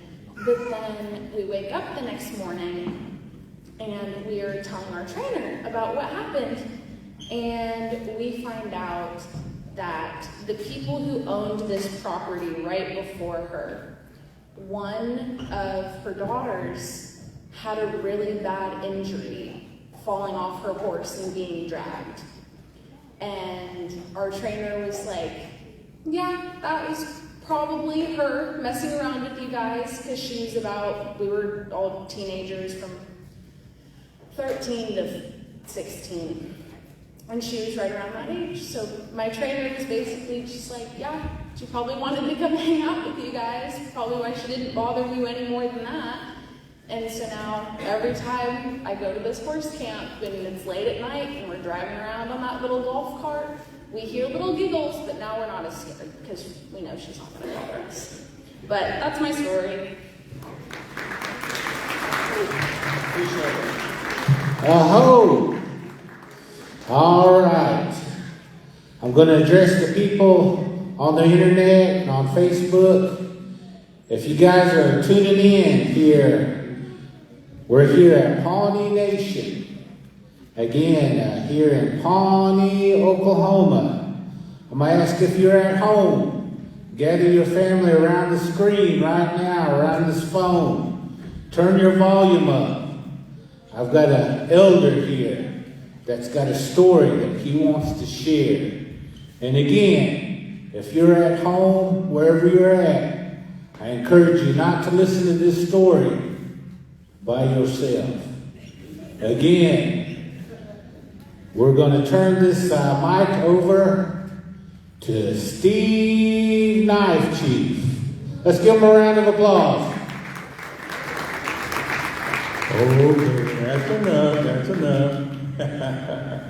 I guess most of you know me. I'm 74 years old. I cooked a long time ago with the old men during hand games, dances, stuff like that, mainly with Nora Pratt. And I'd be sitting out there, we'd start cooking that meat about 5 o'clock, 6 o'clock in the morning, barely sun up. But while I'm sitting around there watching the meat boil, those old men would be sitting around telling stories. So I was asked last year to come over and tell a few stories because they know I do know some stories. And I know some scary stories. They're not stories, they're real. And right here in Pawnee. And then I got some real funny stories. And then there's some really nice, real pleasant stories that makes everybody feel good. So I was sitting here listening to these folks here telling stories, and I was trying to think of which one should I tell. And I think you guys might want to hear a real scary story. So, a while back, a girl, teenage girl, down south, she heard her family were in culture, stuff with Native Americans, and they always went to dances, attended a lot of things like that. And she was into it with the family. She dressed, she danced at dances, and all that, attended, even had hand games. Any kind of noise, cultural, her family was there, and so was she. Well, she was dancing at a dance one time, happened to look into the crowd, and behind the people that were sitting in chairs, there's a group of people standing there, and there was a little man. He just turned around and looked at her and smiled. That's all he did. He just smiled. And she didn't know what to think, so she just kept dancing. Every time she came around, she looked over there, and sure enough, he was there, smiling. That's all he was, the little man smiling. So she didn't think nothing of it. Got dressed, the dance was over, on the way home. In the car, past the crowd, and there was that little man looking at her, driving by. He was just smiling at her. Well, this went on. Down south, where they lived, every dance, every game went to, there was always this little man driving her kind of scary. She told her dad, that little man over there, you see him? He said, yeah. She said, could you tell him to just don't look at me? He's bothering me. I don't want to go there. So he did. When he walked over there, that little man was gone. He kind of walked up in the crowd. So it kept going on and on and on and on. Finally, she was going, or she didn't want to go dances anymore. Nothing. She just didn't want to go anywhere. She stayed home in her room. So her parents didn't know what to think. Should we get an Indian doctor, fix her? I don't know. they asked an old man to go over and talk, speak to him. And the old man said, you know what you should do? You need to get her out of here. Send her up north of Oklahoma there to her grandparents. Let her live up there for a while. Get away from here. So they said, well, okay, let's try that. So they did. And sure enough, it was okay. She was doing fine up there with her grandparents, attending things that go on around there. Well, she went to a dance, and I'll be darned, there was that little man looking at her. And she just couldn't take it no more. She about went totally crazy. But it did help moving up north for a while. So the family thought, well, she graduated, let's send her to college somewhere. So they sent her up to Lawrence, Kansas, to Haskell, way away from their folks, everybody. And she went. She got into a dorm, girls' dorm, with 3 other girls, 4 girls to a dorm. Well, that was nice. She got along with the girl down that slept below her and the other 2 girls. They got along real good. Never seen that little man no more. So, the only problem she had now was these other 2 girls that were with them liked to party. Every Friday, Saturday, they seemed to go out, party, come back in the dorm late, just talking loud, and they were real quiet. They'd open the door, and they'd walk in the dorm, and when they got in the dorm, they'd start arguing, and they couldn't sleep. The other 2 girls couldn't sleep. Her friend and her were just wanting to go to school, that's all. They attended a lot of things that Haskell had going on, and they were doing fine. It's just where these 2 girls kept, every time they come in on Friday, Saturday night. So finally, this girl, she was on top button, said, that's enough of this. Next time they come in, I'm going to turn them around and ball them out and tell them to cut it out. I'm told RA and get them either transferred or us transferred out of here. Would that be okay? And her friend said, yes, that'd be fine with me. So they did. It was laying there. Pretty soon, they heard footsteps coming down the hallway. They go, oh, okay, here we go. Let's get into it. So the girl turned over, seen the door open, the lights in the hallway came on because the door opened. So she was ready to give him a head. All of a sudden, on the edge of her bed, 2 little hands touched the bed and raised up, and that little man had his head up. He went, oh, there you are. And she went crazy. She went crazy, and they couldn't stop her from screaming. And I know that happened because I was there at Haskell when it did happen. This girl was a real nice girl. They sent her home, and she had to go to like an asylum because that little man, they couldn't get rid of him. So you girls, be careful.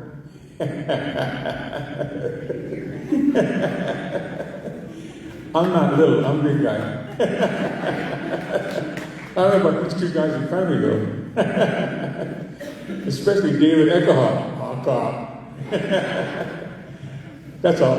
Hey, you want to hear a funny story? Let's do a funny story.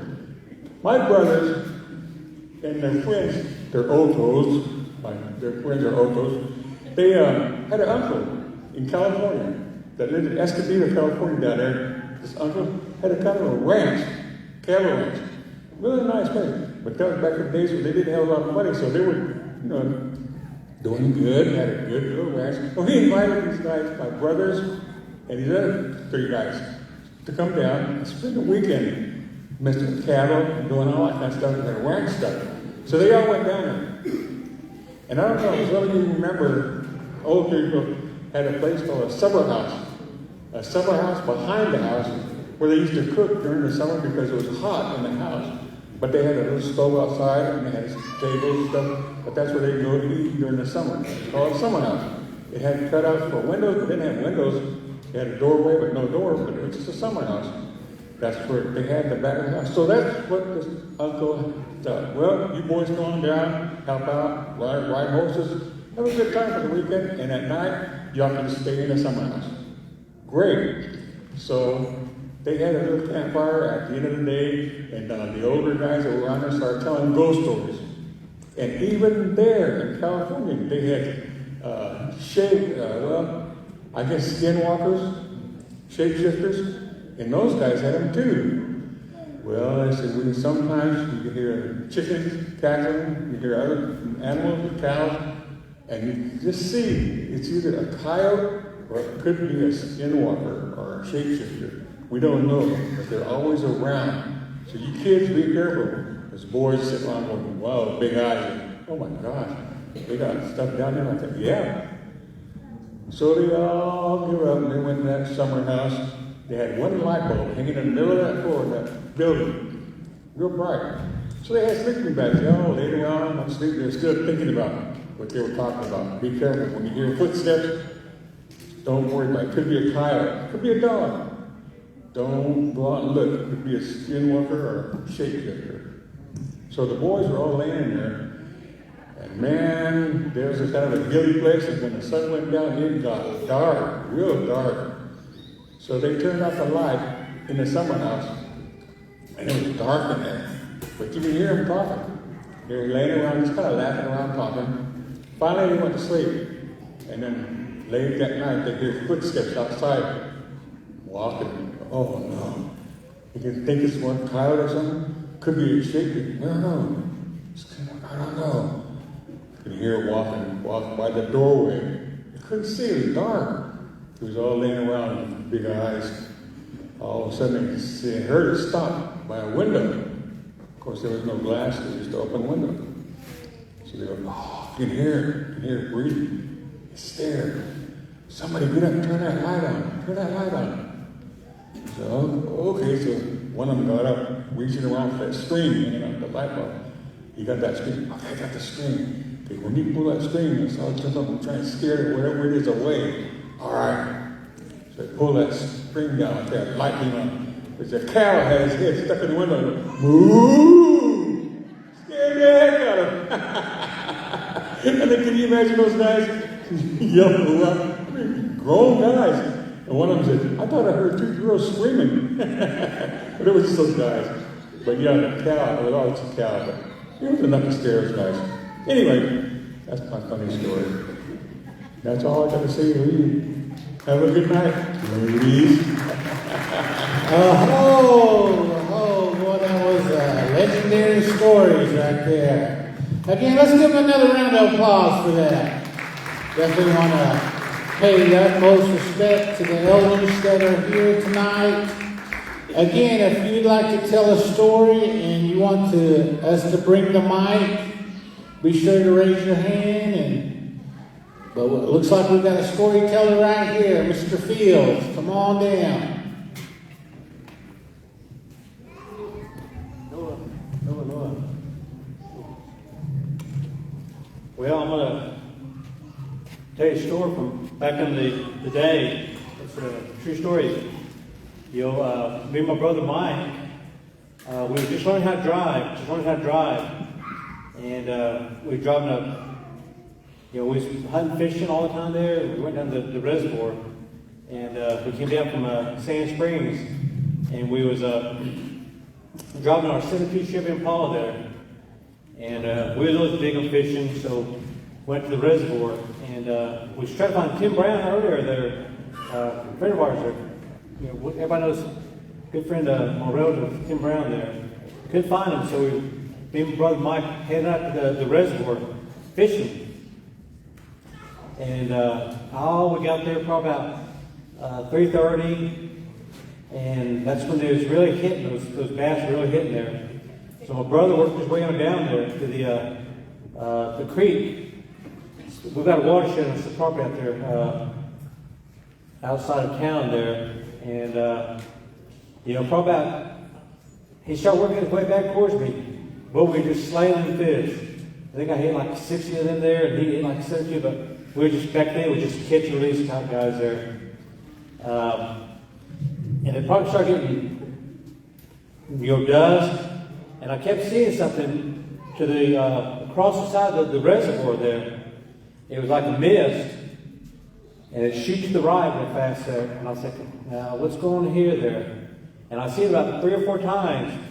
And I see my brother Mike making his way up to me there.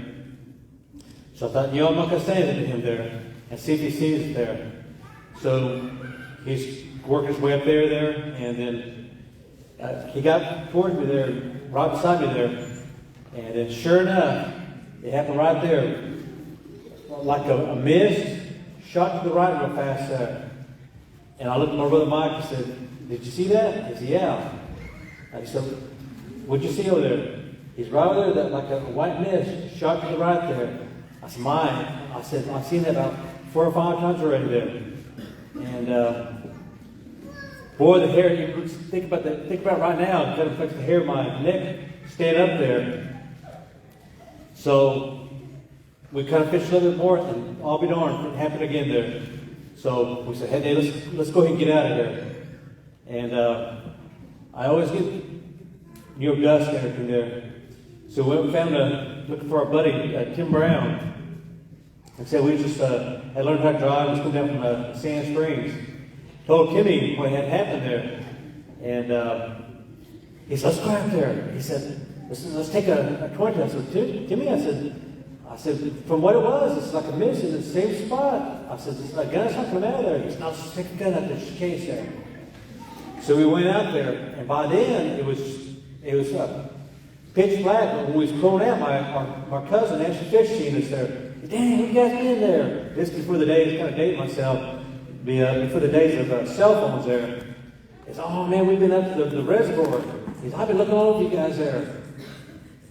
So he jumped in with us there. So I'm going to, like I said, reveal some names. Me, myself, and my brother Mike, Tim Brown, and then Ashley Fish. So then we all went up to the reservoir back out there. And by that time it was pitch dark. And out there's like an inlet of water there, which is right over there. And Timmy shot over there, and boy, it left a scream like something we've never heard before there. And my first thought, because they said mountain lions have a sound like a woman's scream, but it is something that even right now it's going to give me a chill right now. I said, "Was that a mountain lion?" I said, "No, it couldn't have been a mountain lion from what it was seen there." He said, "Well, when you're at the age, you kind of think you're invincible there." So we went across we went into the inlet there, and you go to the inlet there on the bank there. So we went right there in the woods, and we shot again right there where it was there.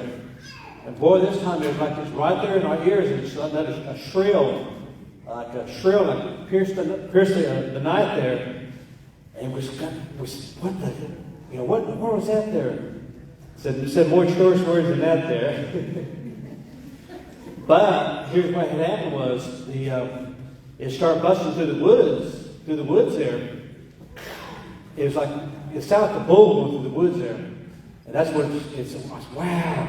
It's taken a physical form there.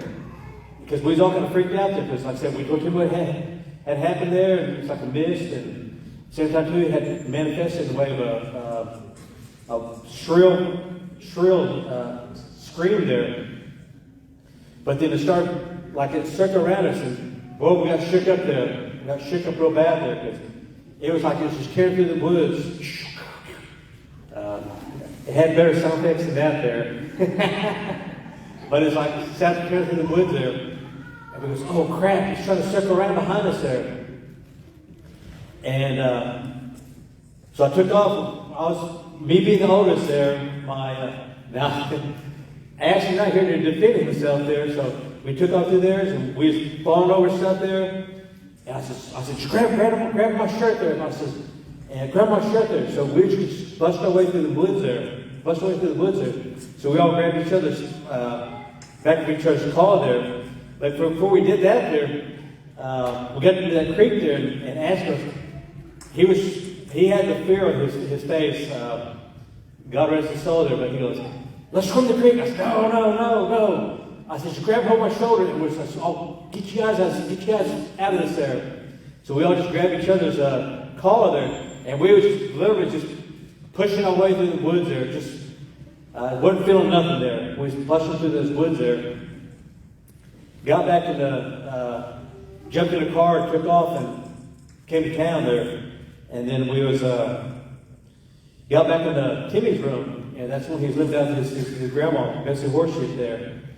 And well, I'm gonna just tell off on some people here. Oh, Helen, Helen and Timmy back in the day was like brother and sister. And we assured Helen, and Helen was, I guess she was eavesdropping at the door. She was eavesdropping. Boy, she slammed at the door. What did you boys do? What you guys boys do? What are you talking about? What do you mean you seen some stuff there? And she said, there's stuff out there you guys don't know can attach itself to you there. She really bawled us out there. She said, we're going to take your grandparents. We're going to have to take you guys' grandparents. You guys have to be seated off now there. She said, tell us what happened. We told her what had happened there. She said, you guys, you found something that you should have found there. She said, we're going to have to get you seated off there. And boy, she really bawled us out there. And Timmy, well, I almost said, Timmy's not here as well, boy. He could sure come up them fibs just like that there. You know, Timmy there. But we told the whole story there. And all those minutes when Timmy told the story, I told my brother, dang. His grandma would ask us stuff there, and she'd say, did that really happen? Well, we're going, yeah, it really happened. Okay, if they're saying it happened there. That's like another part there. But boy, as soon as Helen left the room there, Timmy goes, what's the matter with Helen? There's a movie at that time it's called What's the Matter with Helen? It's kind of like a crazy lady there. Well, me and Timmy start cracking up. She says, God damn, Timmy. Well, we said, well, she said, you boys, and came back in later on. You guys boys going home there, she said, I'm going to tell you your grandparents. She said, you guys have to be seated off now there. But that's one funny part of the story that, Helen, Eve said, dang! But they kind of went like back and forth like brother and sister. They kind of fussed and sure enough, what had happened was, well, I'm kind of embarrassed to say this here, but after that, I seen a little bit of a person at our house and on Granite. There's a door. There's like a storage cabinet there. And I froze up. I was laying in bed there, and I heard it open up there. I thought, oh, crap. And I didn't want to look there. And then I looked over, and that door opened up there. And a little person looked outside that door at me. Boy, I jumped up and took off down the stairs. Told my folks, and that's when they had Uncle Ronnie, and she said, see, boys, just like Helen said, you guys can't go out to look for stuff there. She said, it's attached to stuff to you now there. So we had we got the big talking to by our grandparents, and, my grandma Bessie, of course, was there, got balled out there. So, anyway, that's my story there. And I hope you found a little bit of humor in there. I kind of told off some people there. My Edati, Tim Brown there, we was always amazed. Just a little side note there. Like I say with Bessie, we'd always get into trouble there. Go find mischief out here before these buildings were developed there. We'd come out here and just hunt and fish there. We'll soon got off the bus, go hunt and fish there. And, I don't know, Timmy had a dog named called Jumper. The Jumper, we used to hunt rabbits for us there. A lot of times, Timmy would be just kind of fibbing to his grandma about where he was there. And she said, did that happen? So we just go along, yeah. She said, okay. And she said, I trust these boys. So she believed, boys. Me and Mike walk home and said, dang, feel bad about that there. But had to stay by Dottie there. Anyway, so that's my story. Night. Oh, that was a good one. Are you guys having a good time tonight? All right. Are you guys ready to turn it up a notch? Let's turn off all these lights then. Wow. Dang, we all crying over here. We did that. Well, as you guys said, y'all want to turn it up a notch. We're aiming to please our next storyteller. you all know. Adrian Spotted Horse Chief, come on down. Let's clap for him. Make some noise.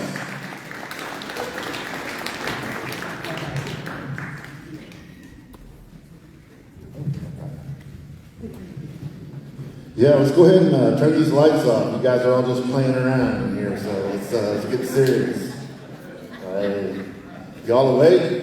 Just kind of looking around. I think some food probably put you all in a food coma, I think. Well, I had a real good scary story I was going to tell you guys, but Lyle's here, and it was about Lyle, so.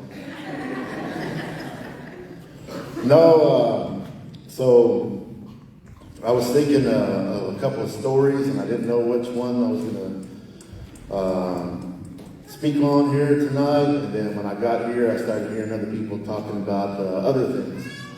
So I decided to switch it up and go along over here with some stories I heard about this gym right over here, the BIA. And so when I was younger, high school age, you know, we used to come over here and play basketball. Tuesdays and Thursdays was the night.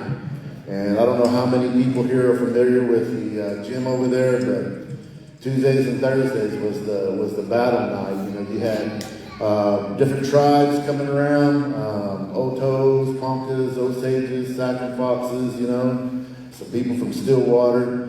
A lot of different folks come over and play ball, you know. And it was always like that. And later on, probably around the early 2000s, I started working for the substance abuse program. And so my job was to open that gym every night, Monday through Friday. So, like I said, on Tuesdays and Thursdays, the place was packed. You know, it'd be 10 o'clock, you know, was the time to close down. It'd be like 10:30, you know, we'd still have a few more games left, you know. But then come Monday, Wednesday, and Friday, there was hardly anybody there. So how the schedule was supposed to be is Tuesdays and Thursdays was guys' night, Mondays and Wednesdays was ladies' night.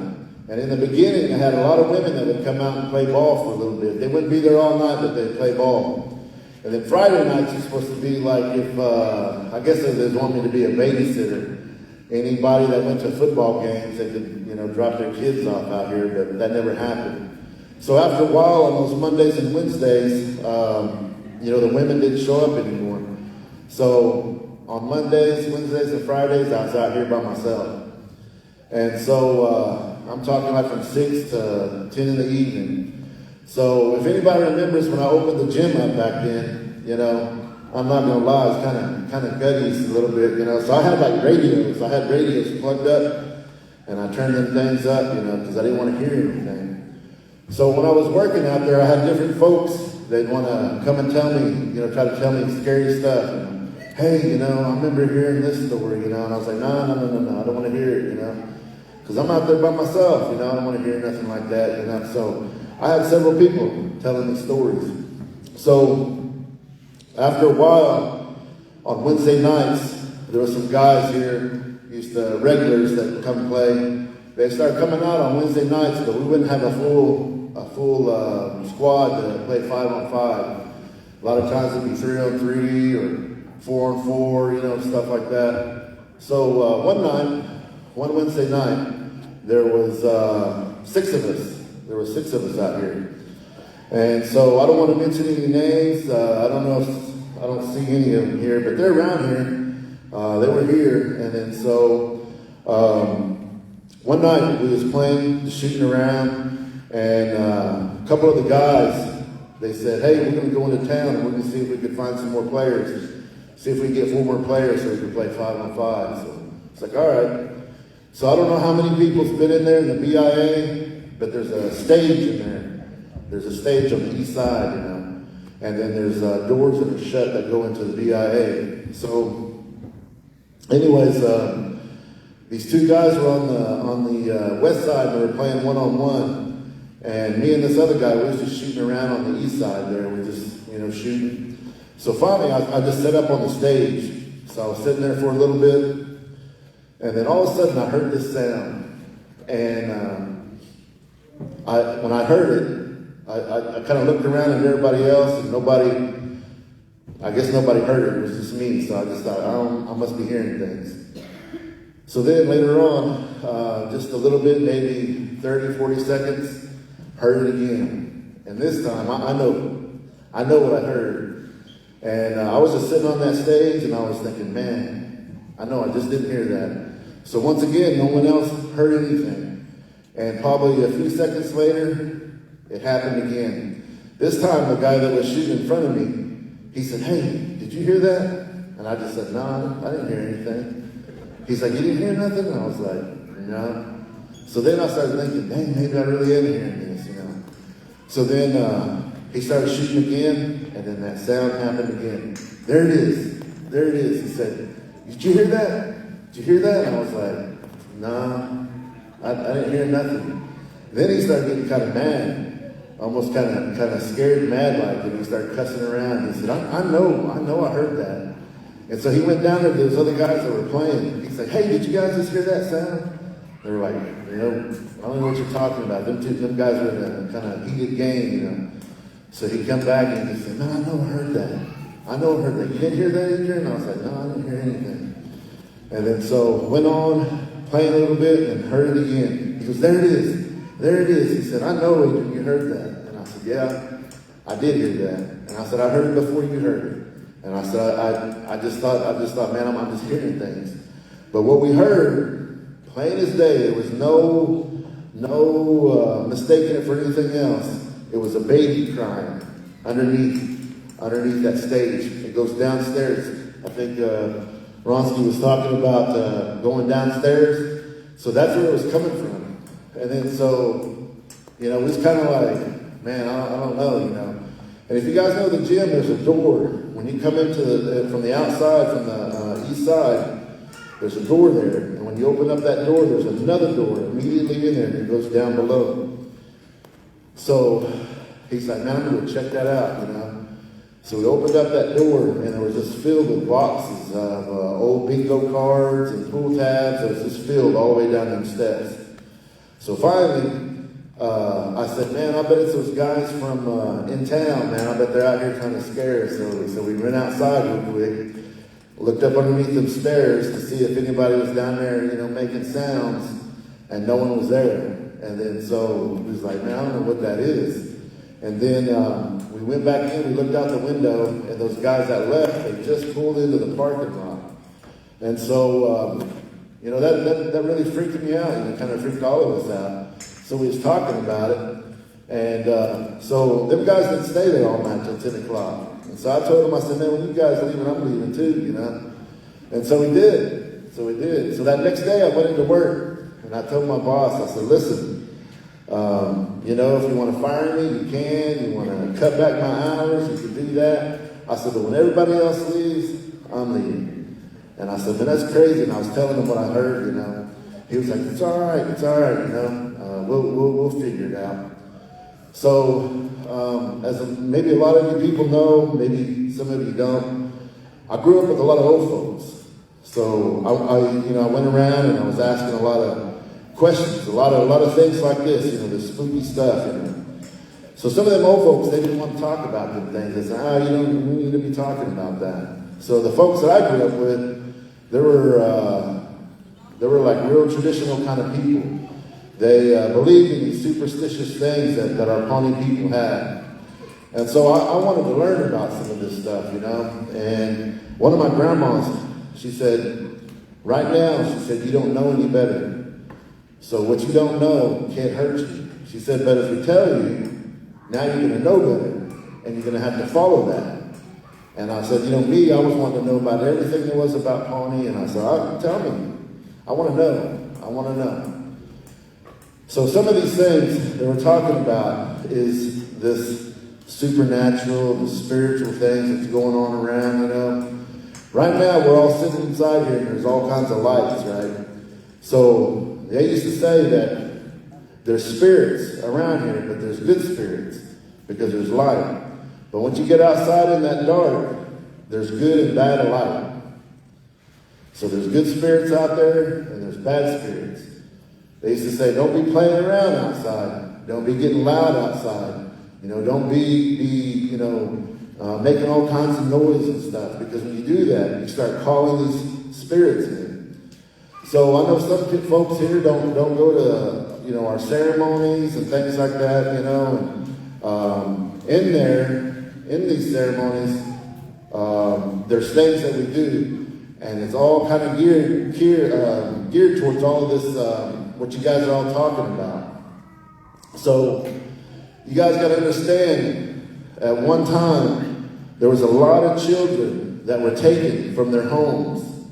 A lot of parents lost their kids all the way from 4 years old all the way up to late teens.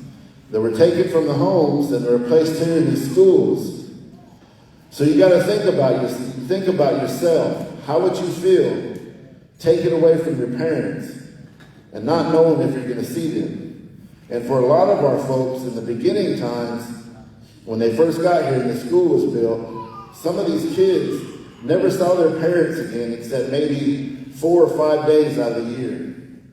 Come summertime, they would ship them off out east to stay with white families, kind of, indentured servants kind of like stuff, And no telling what all happened to them. And they come back here.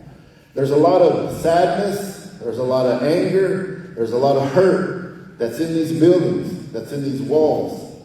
So just like maybe if you had some kind of traumatic experience that happened to you, right? Sometimes you see things, you hear things, and they trigger those things to make you remember that.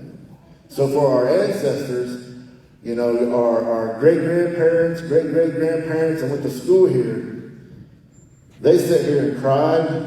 They sit here and was scared, was mad, angry, had all these different feelings and emotions. And they're filled all in these walls. And if a lot of folks don't know is that some of our kids, the children here died. And then so the white people that ran these schools, they just buried them all around here. And I was told that the bridge down there, this Catholic bridge, if there were babies and stuff, they would drop them off and then let the creek take them on down. This is true stuff. This is true stuff. This is the stuff that I grew up with, hearing these stories about the school. So when I was telling them about what happened, what I heard over there, they said there's spirits that are still around here, that somewhere, somehow, they're trapped in these areas, And then so sometimes there can be good spirits, there can be bad spirits. Sometimes we have purity ceremonies down at the campgrounds. And we're in there all night. Sometimes way in the night, 2, 3 o'clock in the morning. You can hear kids playing up here. You can hear kids playing around here. We've had visitors come from out of state that say, hey, there's kids up there. You guys know there's kids up there? We're like, yeah, it's all right. Don't worry about it, When I was a young boy, there was a dance going on here. And it was one of the few times I was allowed to kind of run around. And we used to play football right over here in this field or in this parking lot. And we used to have this old playground equipment over here. I don't know if you guys remember that old playground equipment. It used to be in this parking lot. That real old school, like heavy metal playground equipment. Heavy, all rusty, all of that. And one day I was down here playing, and all that stuff was moving. There was like a merry-go-round that was going around. There was a swing. It was swinging around. And I remember we was kind of watching it. One of the older boys, he said, that's those kids. That's those kids that used to go to school here. They see us down here playing around, and they're probably having fun. So they're playing out here too. So I always thought about that. So back to what the Mo folks was saying is that you guys got to kind of watch, what you say, what you do around here, especially around in the nighttime, because you're kind of conjuring those things up. And then so later on, after I quit working over here, I stayed there, probably about a year or so, year and a half. And then I went to those people. trying to tell me stories. I said, hey, I'm not working over there anymore. I said, so I want to hear your stories. So this one guy said that he used to open that gym up too. And he said every night before I leave, he said I would sweep up that floor. And he said, so if you guys are familiar with the gym, there's 2 entrance ways. At the time that I was opening it up, there was just one entryway, and it was on that north side. But there was also a door on the south side as well, on the east side. And so on that east side door, they had some old video games, some old quarter machine games, and they had them stored back in that little area. But they too had a door that went downstairs. So he said that, well, I was going to tell you that one night, he said, everything was closed up. He said, and everybody was gone. He said, and I had that floor broom. And he said, I was sweeping up in there. And out of the corner of my eye, I thought I saw a kid. And he said, so I turned around and looked, and he said there was nothing there. So I thought, okay, well, there's nothing going on, you know. So he said, I just kept sweeping. And he said, then all of a sudden it started kind of bothering me a little bit. So I stopped and looked around again, and I didn't see nothing. So then, he said, when I was sweeping up that floor, he said, then in the corner of my eye, he said, I just kind of looked over just a little bit more. And he said, there was a little boy standing over there by that doorway. So I stopped and I looked right at him, and he went behind where he couldn't see. So he said, I thought, you know what? Somebody left their child here. So I said, hey. He said, I said, hey, come here. He said, you're not supposed to be in here. And he said, there was no way for that child to go. And he said, I went around there, and I went around that video game, and there was no one there. He said, so that was a true thing, he said, that I experienced. And he said, I just wanted to tell you that if you saw that, you know, not to freak out. And I was like, well, I'm glad you didn't tell me back then. Because then I told him about the baby, you know, I heard. Then there was an older woman, she passed away now. I was telling her about it. She said, and I don't know if y'all knew this, but this used to be a nursing home. The BIA used to be a nursing home at one time. And she said, you know, we would bring all the people in, and the gymnasium was the dining hall. And she said, when we'd get everybody there situated and seated, we'd start feeding. And she goes, and all of a sudden, you'd be walking around, and there'd be some of these elderly people. They'd say, hey, who's those kids over there? And we'd say, what kids? Over there by the door. And we're like, ain't no kids, you know. Or they would always say that. There'd be people there saying, who's those kids? You know, get them out of here. Or those kids are loud, you know. And she said, even one said, hey, there's some kids up there on the wall. And so she said, myself, I used to think, man, these guys are crazy, you know. That's why they're in here, you know, this nursing home. They're just seeing things and their medication. She said, but as time went on, I started thinking, what if they are seeing these kids, you know? And she said, I wanted to tell you about that, you know, in case you ever heard anything about children or heard any kids or whatever, you know, that they've been seen and heard before. And I said, and I told her about the baby story too as well. So I went back home, and I was talking to some of my elders about it. I was telling them what I heard and the stories, and they said that in the beginning times, when we're born into this world, when we're babies, they say we're the closest thing to God. That we don't know anything of sin. We don't know of any kind of evil or nothing like that. So if some of you older people here probably heard your folks say, watch your kids. Don't let your kids be playing out in the dark because they don't know any better. And that's the truth. Because you have little children, they don't know what's good or bad. So they say them bad spirits would come get them and lead them off. That's why they say you're supposed to watch your kids. Don't let them be out at night. Now, there comes a time when they get older that they start becoming more into this world. Then they start knowing different things. Then they start seeing things that scare them. You see kids, sometimes they get scared about stuff, you know, and they get spooked. That's when they're starting to become into this world. Now, when you become elders, when you become an elderly person, you're about to go back into that same realm when you was born into this world. Into that spirit, when you're born here, you come from a spiritual world, right? When you leave, you go back to that spiritual world. So when you're an elderly person, way up there in age, they start seeing things. They start seeing that into the other realm. So some people here maybe have experienced that with their older folks, maybe before they pass. They start talking about, hey, I seen so-and-so, where they at? Someone that passed away. They might say, hey, did you see my mom? Or you see my dad? Or where's my brother at? He was just here, my sister. Those that went on, right? Because they're going right back into that spiritual realm. So that goes back to that story about where they was over here, that woman said they had that nursing home, and all of those elderly people were seeing those kids. See? So it's a real thing. It's a serious thing. And they told me it's not nothing to be playing around with. You're not supposed to be going around and trying to conjure them up and stuff, because most of these spirits, they're kind of like trapped there. That there's, we all have spirits inside of us, right? And so they would say that sometimes if something bad happened to us, something traumatic or whatever, that spirit leaves our body. And if we don't get that spirit back, then we're going to have a hard time in life.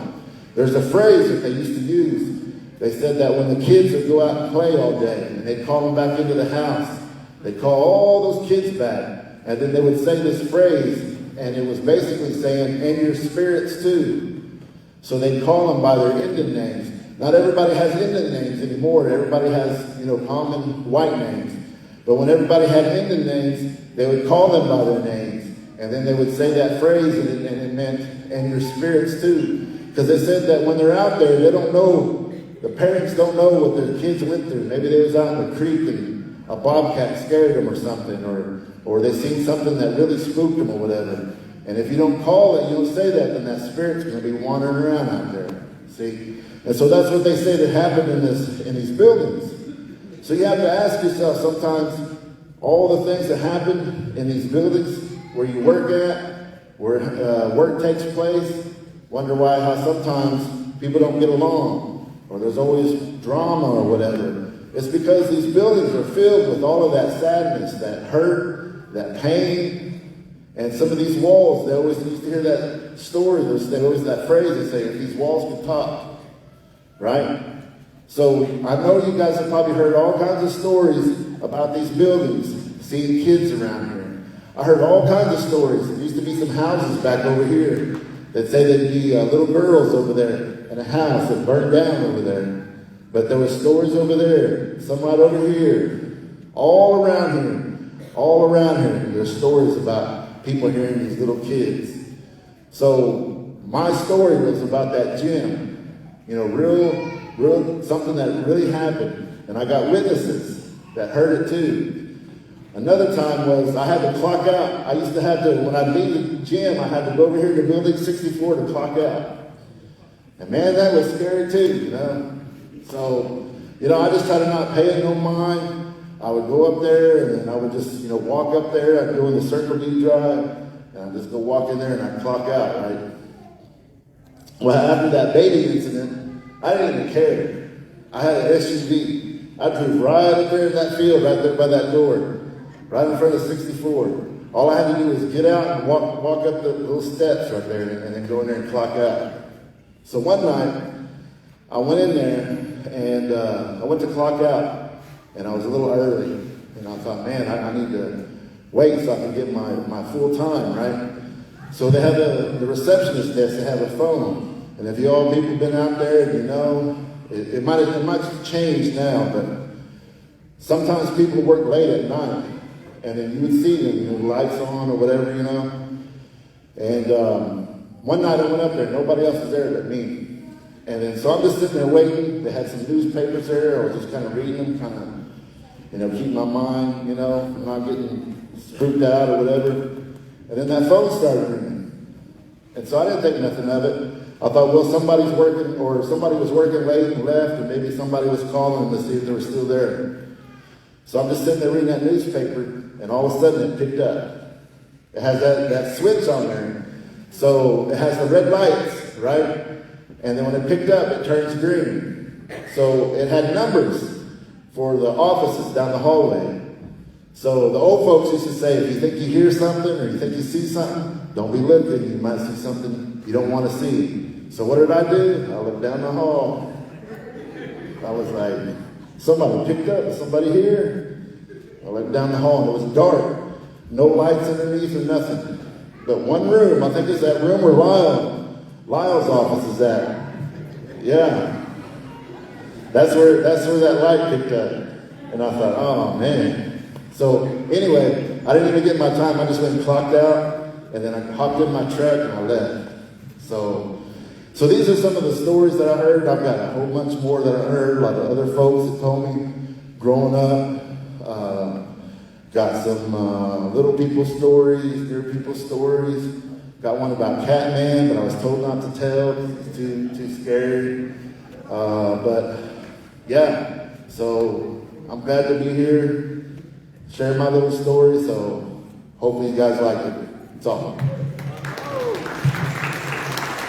Oh, really appreciate that. All right, I want to make a quick announcement. Again, we still have a vendor out in the hallway. You know, Christmas is just around the corner. Guys, they got some pretty good deals out there right now. Some of you fellas might have done something wrong earlier. Go out there and get you something so you can get home tonight. Again, if you're at home, you need to really turn up the volume because I got the next storyteller. And again, we're going to have Sharice Moore. She's getting ready to tell her story. So again, you guys listen up, turn your volumes up. If you got your hearing aids right now, blast them. No.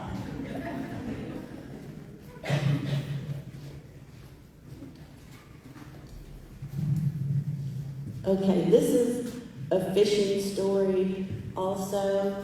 Several years ago, my husband and I got up early one weekend morning and we're going to go fishing, and all the kids were asleep, so it was just me and him. And we went out south of town to Camp Creek and parked on the side of the road. You have to cross a little fence and carried all our stuff back there. And there's a little ledge. And I stood on that ledge and was fishing, and he walked on around a ledge. And it was a spring morning, and it was misty, and everything was just really quiet. There was you couldn't hear anything. And we just kept fishing, and he was further around, so we weren't talking to each other. And I started hearing all the way on the other side, I could hear branches breaking, and the trees were moving, and birds were flying up out of the trees. And it kept getting closer, but I just kept fishing. And I thought, what could that be? And all of a sudden, it got to the edge, and I just saw a big arm stick out, a big furry arm, like what you would think an orangutan's arm looked like. And I just kept fishing, and it stopped, and then it slowly moved on north through the trees. And we just kept fishing, and then finally he came walking back over there, and he said, "What was that?" And I said, "I don't know." And he said, "What did you see?" And I said, "Well, what did you see?" And he walked all the way back there, and in those trees, there were big limbs on the ground, and they were like big limbs, like leaning up against trees. And that whole time, everything around there was just quiet. After that, we kept fishing, but then you could finally hear bugs and birds and stuff. And after that, we never did go back out there again and fish for a long time. And we finally did several years later go back out there, but I don't know. We always thought it was a Bigfoot. And then I had a story. My grandma used to live here on the reserve on the Big D, and there was, like behind the boys' dorm, there was old garages, and I guess that's when there was a nursing home at the BIA, they had a lot of stuff stored in those garages. And me and my sister, we were little, and we went in those garages and started digging around through those boxes, and it was hot, like in the summertime. And a lot of those things were like medical files, and we were digging around in there thinking we found a bunch of cool stuff. And then all of a sudden, I could hear like a radio or like it reminded me of an old record player. And that garage, it wasn't closed off. There was doors open and windows open. And it was when Johnny comes marching home, and it was real scratchy, like an old record. And we both just stood up and dropped all that stuff and took off running back to my grandma's house. And I've heard, my grandma lived around that big D in that 2-story house, and I've heard little kids playing outside there in the middle of the night, because we would sleep in the screened-in porch area with the windows open in the summertime, and I could hear like little kids laughing and talking, and then I could hear feet running down that road, and then they would slowly start coming back. And I have a lot more stories, but I don't want to terrify anybody.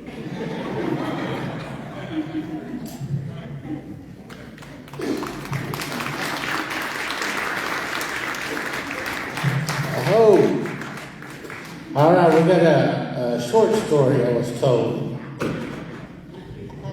Okay, I didn't know if there was a limit or not. Hey, but after Adrian, I figured out there's not. Hey. No, you know, he was talking about that merry-go-round slides, all that equipment over there. Well, Angie and I worked at the school for several years, and we used to work with Marilyn Thompson, you know, Pino's wife. She's passed away.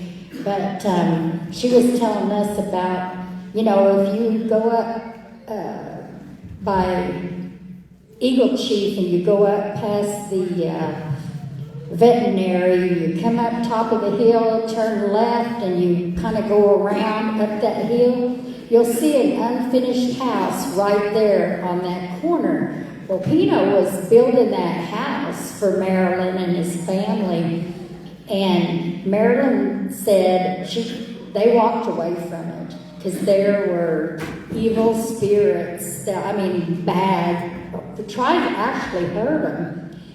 And she believed it was, Pino, I guess, had done some work out here at the tribe, and he had seen that merry-go-round, and he thought, oh, I'm going to see if they'll let me take that. And they did. I don't know who he spoke with, but they put it up there by where they were building that house. And once they did, that's when all those evil entities started bothering them in that house they were building. And it was so bad that they just walked away from it. I mean, everything they had put into it, I think it was like unsettled those kids, you know, those spirits. Yeah, she actually got pushed down the stairs. It was going to be a 2-story, you know, house. So that was a pretty scary one. And then these buildings over here, I talked to Beverly Justice, you know, Jimmy, his property over here. Of course, if I was an evil spirit, you know, he's never seen anything. I wouldn't show myself to Jimmy either. But Beverly said that one day she was over Jimmy's office, before property, I guess. It used to be over here at the old tax office on the corner across from the fitness center. And she said Jimmy had to go over there one evening and get something. And she said, you just pull, you know, parallel to that building. And he opened the doors, and he lit up that one main big room. And I can remember there used to be you could see straight in, and there was a copy machine right there against that far wall. She said she pulled up, Jimmy went in, he turned on the lights, he went off kind of towards his office, and she said she looked because something kind of moved. So she said there was a man standing at the copy machine, and he had this top hat on and a suit, you know. And she said, I thought, who is that? I mean, who's in there with Jimmy? Anyway, Jimmy came out, that guy walked off, he came out, turned off the lights, and she said, who was in there with you? And he said, what are you talking about? And she said, there was a man in a hat and a suit. He was standing at that copy machine, and he said, I was the only one in there. So she said, I know what I saw. And she said, he's never really seen anything, but she had. So yeah, she's got a few others of people showing themselves to her in like the old clinic and stuff. So y'all, I'm gonna have to corner her sometime. Oh, that's a good one. Again, at this time, I'll make a quick announcement. Next Thursday, I'll be at Pawnee Nation Thursday night. They're going to have all kinds of contests, food vendors, and all kinds of things. And they start at 6 o'clock, Ponca, Thursday night. At this time, I'm going to call Veronica Pipestem up. She's got an interesting story I think you guys all would like to hear. You know, again, I know you guys are have a lot to do with the corn. So again, she has a story. So I grow corn and other things, different kinds of Osage corn and squash, and I work for an organization, and we inherited a collection of seeds that are all native seeds. And right now, the number of seeds that we have, and we're trying to get back to their communities, numbers at about 2,300 different kinds of native corn. And so we do this work, but I also grow. And so, I'm sure I don't have to tell you all this, but we believe that, these seeds are our living relatives. They're not just plants or, things like that. And they kind of do what they want. And so, and we're just kind of here to kind of get them where they want to go, and they'll be pretty clear about who they want to go with or who they don't want to go with, and where they want to go. So, they do some interesting things, and this has happened on a number of occasions. So I have seeds from a bunch of different tribes that have been given to me, and I either try to return them, or if I go somewhere, I'll, doesn't matter where I'm going to go, I'll ask these seeds, does anybody want to come with me? And different ones will speak up and say, yeah, I'm going to go. And sometimes they just want to go, they like to travel just like anybody else. But other times, they know who's going to be there. And I don't know how they know that, I've never really understood that. And so this has happened so many times now, I think I'm just used to it, but it's also something that I always want to share with people. So I'll ask them again, if I'm going to travel, go out of state, go somewhere, who wants to come? And different ones will say that. And so the last time I went out of state, the Omaha corn wanted to come with me, but I didn't, wasn't planning on seeing anybody that I thought would want to come with, for any reason. I thought they just wanted to go with me. And sure enough, there were 3 Omaha ladies that I ran into where I was traveling, and when I kind of forgot that corn was in my backpack, and they were talking, and then that corn started to move my backpack sitting on the floor, and it kind of distracted me, it kind of hit my leg, and that's when I remembered, it wants to go with them. And so I gave it to them, and they said, well, how did you know we were going to be here? And I said, well, I didn't. I said, I had no idea you were going to be here, but this corn, this seed does. And so we have all kinds of corn, and one of the kinds of corn that we have, and is called LP corn. It's for the small ones, and it's about this big. And what we know about it, and it's a popcorn. So popcorn is a lot older in terms of kind of the evolution of corn as a seed. The flour corns are younger. They've just been, they evolved later. But those popcorns are really, really old. And so what we do know about them is that, this little corn, it's about as long as your pinky, the actual cob, and the seeds on it are like little bitty seed beads. They're real tiny, and it comes in a green and red and a yellow. I've never seen a blue one before. There might be one, but they only get like this tall, the plants. And from what I know about it, what someone had told me about this is, it's only going to get that big, and you plant it and you care for it. And when it's time for it to be, be picked, she said they'll take what they want. So you let them take first, those little ones. And they said, they'll peel the husks back for you. And they're not going to take it all, but there might be 3 to 5 kernels missing on a cob. And sometimes they'll take whole cobs, but they're going to take what they want, and then whatever's left is for you. And she said, but, just be careful, as you grow it, be respectful of them. And so that's an interesting little story about seeds that I have that I wanted to share with you, and I appreciate your time. Thank you.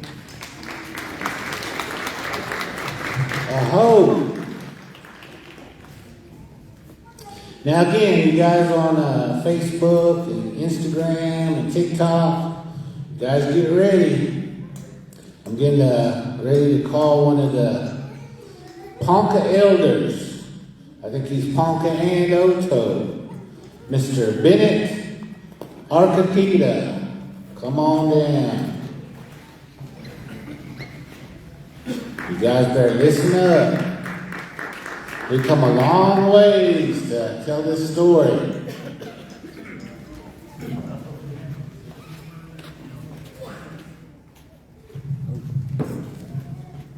Good evening, everybody.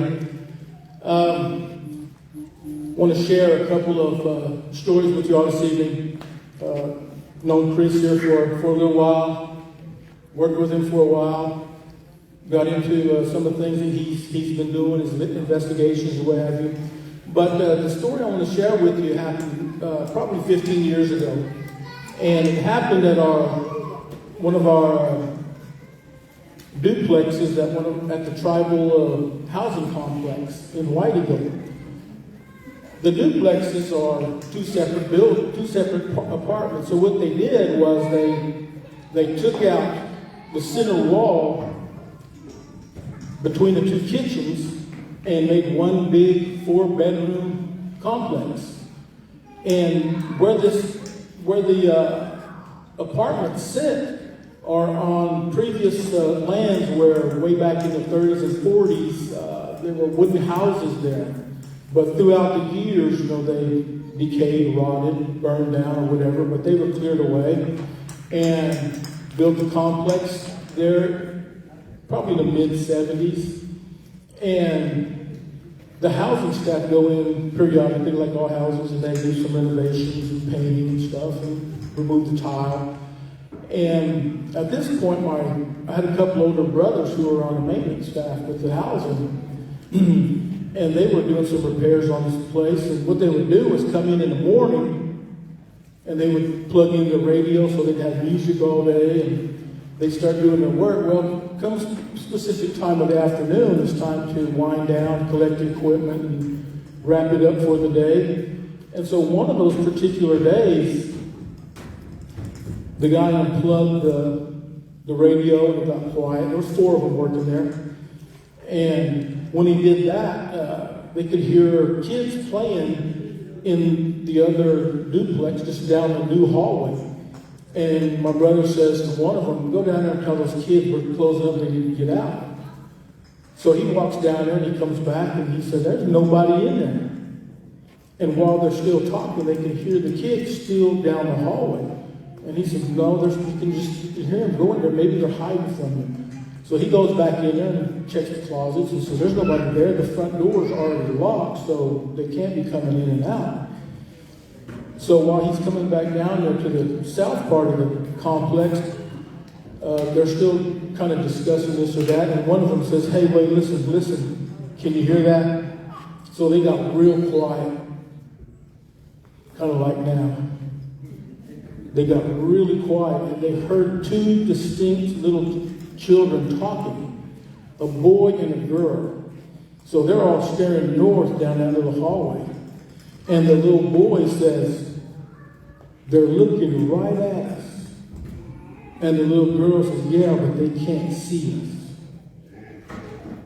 And they wrapped up with the work pretty quick and got out of there, but that's the first and last time they had that incident similar to that in that particular area. Now that's one that I want to share with you. There's another I want to share with you, and this one too is a fishing story.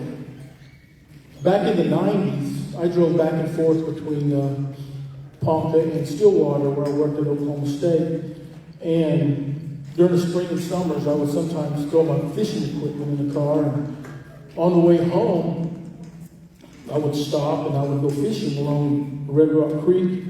The property that I'm married into is east of the village, along the creek, and you come to the Stone Bridge, and further back is where I would fish. And pretty good fishing back in there, so I would do that quite often. And through the years, at one point, I asked my brother-in-law, I said, you want to go night fishing with me?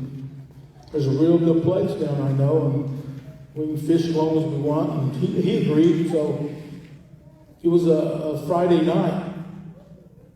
And we go down there, and we get there before dark and gather some firewood. And pretty soon it's dark, so we start fishing.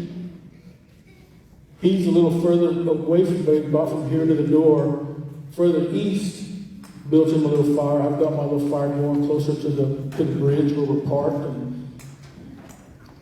it's probably 11 o'clock at night. There's no moonlight, and it is pitch black down there. I mean, really dark. And we're fishing for probably 30 minutes after dark, and it's really, really quiet that far back in there. And at one point, he kind of hollers at me and said, hey, did you hear that? And I said, no, I didn't. He said, it's coming from way back that way, pointed back east. I said, I didn't hear anything. So we get back to fishing. We're not even talking or visiting. We're just listening. And about 15 minutes later, he said, now can you hear that? So I started listening. And from way off, it's quite a ways away, I hear a faint sound of what could have been probably anything. Being here in Oklahoma, growing up along these rivers and what have you, you know what cattle sound like, you know what deer sound like, you know what a bull, when he bellows, sounds like. And I didn't pay much attention to it. Get back to fishing. A few minutes later, it does it again.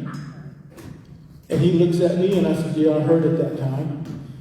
He said, well, whatever it is, it's coming closer from the east. It's coming this way. It sounds like it. Just, oh, okay, well, that's okay. Whatever. Still quite a ways away. Don't worry. I don't know what it could be, but I'm not worried about it. And the more I'm sitting there listening, I'm trying to think, where I work at Oklahoma State, with the science department. I'm trying to come up with a reasonable explanation, a logical explanation.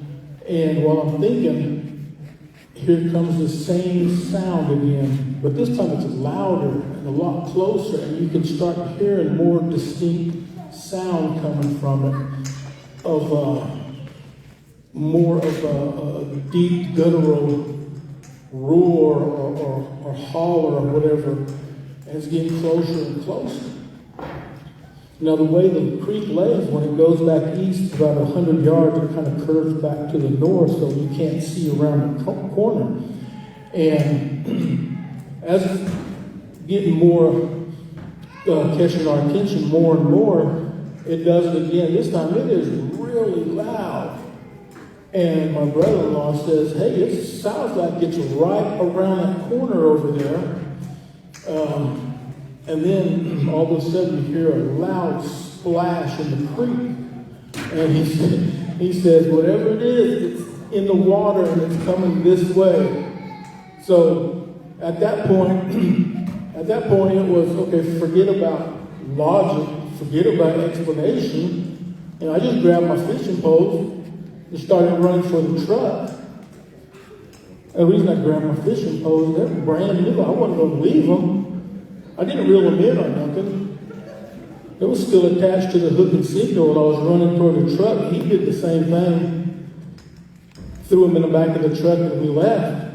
Well, the next day, that following Monday when I went to work, I was telling one of my relatives down at the little store there, way back then, that's where the elders would get together and they would drink coffee every morning. And so while I was talking to one of my relatives about my age, I said, hey man, I went back down and fishing the other day at night. I didn't say any more than that. And some elderly lady said, where was you fishing at? And I kind of pointed and told her where. And she said, you need to stay away from there. And some elderly guy, tribal member, he said, who are you telling to stay away from where? And she told him, and he said, you were back in there during the nighttime? You need to stay out of there. And what they said, what he said, and I always remember this, was you need to stay away from back in there because there are things back there. And that's all he said. So I remember that to this very day. And that was in like 96, 97. It's 2004. I don't know how many years that is, but I haven't been back since. And the last little bit I'm going to say, over this past Memorial Day weekend, Chris had done some investigative work on some of my relatives' property up there. And that was all day long. They did what they did. In the evening time, he said, we're going to stay here and we're going to put out some bait to try to draw something in. So I said, it's up to you guys. I'm out of here. So fast forward to the next Monday, which was the holiday.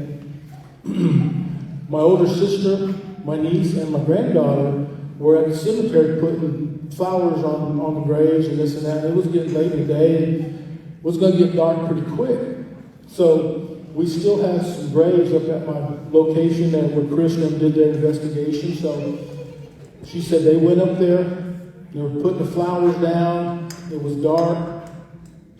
She's telling me this right after it happened, as they came straight to my house and said that my niece and my granddaughter were putting the flowers out, and right behind them on the fence line, they heard a really, really deep guttural growl come out of there. Enough that scared them. They looked at each other and said, did you hear that? And they both said, yeah, I heard that. My granddaughter said, I heard that, Mom. She said, where's it coming from? And she turned around, just pointed right in there. And as soon as she said that, it did it again, louder, enough to where they just dropped the flowers and jumped in their car. They took off, came straight to my house. So when they told me what happened, they left, and I got on the phone, and I called Chris up. And I said, Chris, I don't know what bait y'all left up there or what, but it's working because whatever you drew in, it's up there still. So that's just a little side note for you, Chris. But those are the things I wanted to share with y'all this evening. Thank you.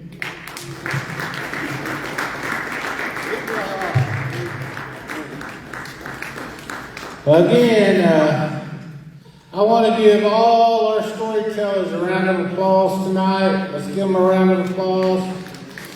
Now, if you told a story tonight, I'm going to ask that you come up here and you sit down on this bench. And I'm going to call my judges up. My judges can come on down and come to the speaker stand. But if you told a story tonight, come sit on this bench so they know who's here, who's left, so they can make their decisions on who's still here. So again, if you told a story and you're still here and you want to be judged, go ahead and sit over here on this bench so our judges can see who's still here. And again, this one right here. This one right here. Come over here and sit. Oh yeah, come on. Y'all go ahead and sit down over here, and then after he's done, he can sit with y'all. All right, I got two stories, and I'll kind of make them short. But my name is Pete Moore, and I lived here my whole life since '72, I think it was. We moved back to Pawnee. Lived here my whole life, been around here, played around here in these buildings when I was young, when I wasn't supposed to, and stuff like that. I remember in this first story, it was about the reserve here in 1978, and I remember it because I just got back, it was the summer of '78, just got back from football camp from OU. I used to run all the time because, well, first of all, let me back up. Kind of like Adrian here, I grew up a real traditional family. My dad was my grandpa was a full-blood Oto, my grandma was a full-blood Pawnee. So I've got a lot of teachings, a lot of learnings from both sides of our tribes there. But mainly, I grew up here, with all our ceremonies and our dances, our songs, and stuff like that. So, got a lot of respect for that. And just like Adrian said, you go conjuring things up, you might wind up running into something. You don't never know. So a lot of times you're supposed to leave things alone. Because my dad used to tell me, you got to be careful wherever you go and the places you go and the things you do. Well. It was the summer of '78. I used to run a lot because I'm a fancy dancer, and I used to stay in shape.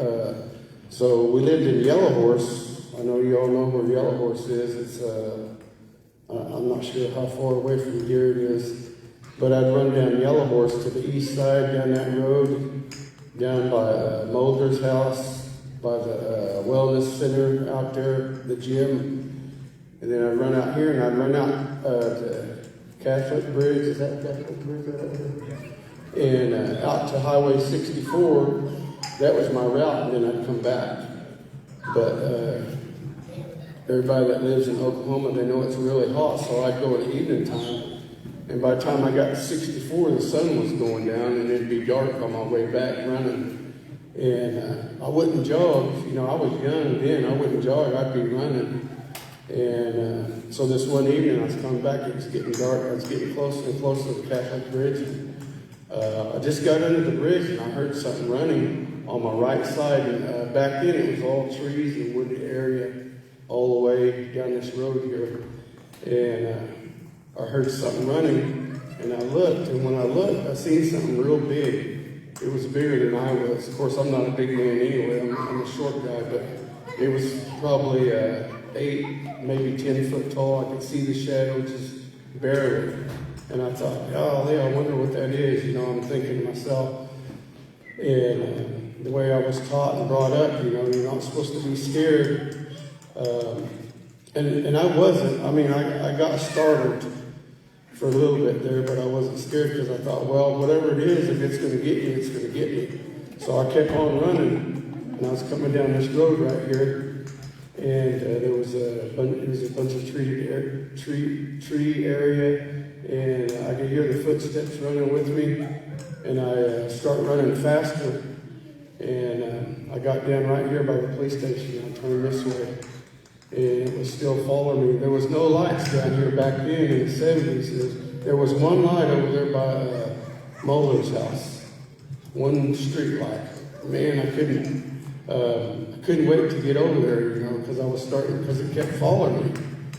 And So when I got to the railroad tracks, the trees wasn't that thick or anything, and the Baptist church was right there, and I passed the rail rider's old house, and I didn't want to look over that way because they used to say, don't look, because you might see something that you don't want to see. So I just kept running. Anyway, I got to rail rider's house, and I kind of looked to the side just a little bit. And then whatever that was, that big object that was running with me was gone. And there was an orb just running with me right there.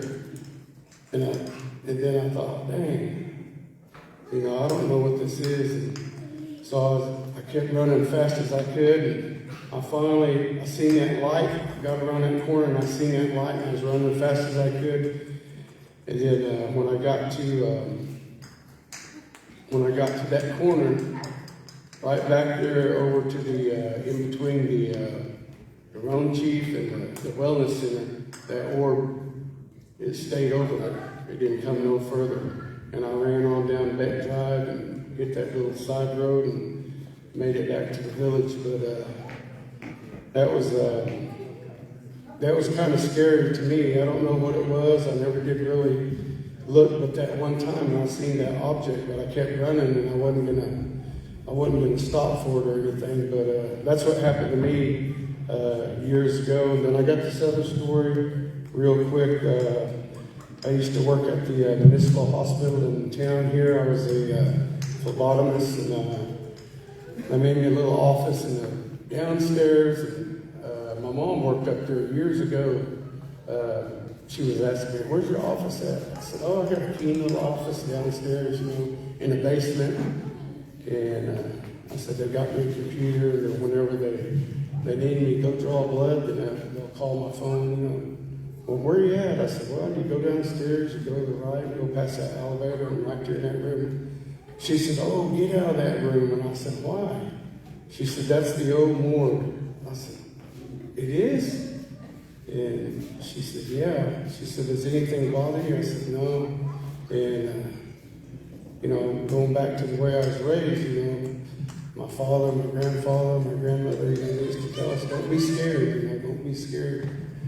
So I never have really been scared of anything. And I was down there in my office one night, and I was sitting at my desk.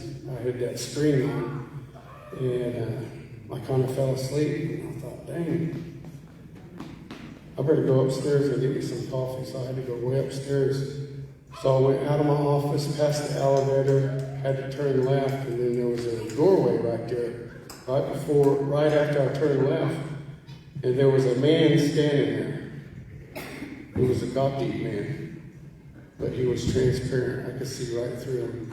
Anyway, I looked up a little bit. I was wearing my cap. I looked up and I seen him, and I stopped. And I just kind of waved at him and said, how you doing? And he waved back. And then I went on upstairs and I got me some coffee, and I thought, golly, I got to go back down there. That guy's going to be to my back, And so I got my coffee and I went back down there, and he wasn't there. So I went back in my little office there, and I told my wife about it. She said, dang, was you scared? I said, well, I didn't get scared, but I know what I seen, I said, maybe I was just tired because I fell asleep. And 3 nights ago, same thing happened. I seen that man, and he was a Gothic man because I could see a full figure of that man standing there, but I could see straight through him. And anyway, I went around the corner and I seen him standing there, and I told him hello. And I went upstairs, so I backed up 2 steps down those stairs, and I faced him. And I told him, I said, hey, I said, how you doing? And he, of course, he never said nothing. He was still standing there, and I could see right through him, but I could see he was a black man. He was probably about 6'3", and I said, my name's Pete. I said, I work here. I'm a phlebotomist. I said, I'm not trying to bother you or nothing, but I got to work right here, and I don't like to be bothered either. I said, I'm not going to bother you if you don't bother me. Anyway, right after that, he just disappeared right in front of my eyes, and then I went on upstairs. And after that, I worked there for 11 months in the same office, and I never did ever see him again. But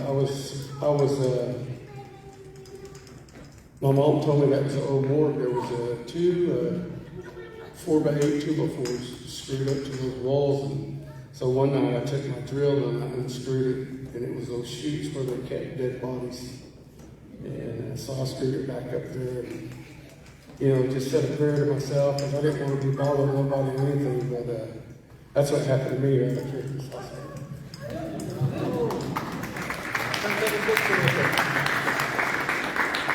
Hi, let's take a picture real quick. We're going to take a quick picture with all our storytellers right now. Chris.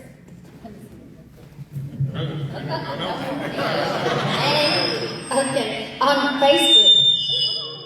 Now we have our social media, and I was some time ago, but anyway, as someone put on there, man, I was driving by that Indian Baptist church, and I saw some little people back there, and I don't know who it was, but someone made a comment, said, are you sure it wasn't just in Row Riders? Are y'all ready? Yes. 3, 2, 1. The kitchen hoodoo. All righty. All right, if I could have my judges come up, and they'll let us know third place first, then second, and then first. I wanted you to take that picture while they're still in a good mood. Because I was thinking of you guys like that way. So y'all remember me when y'all got that money in that envelope. There'll be a lot of orbs in that.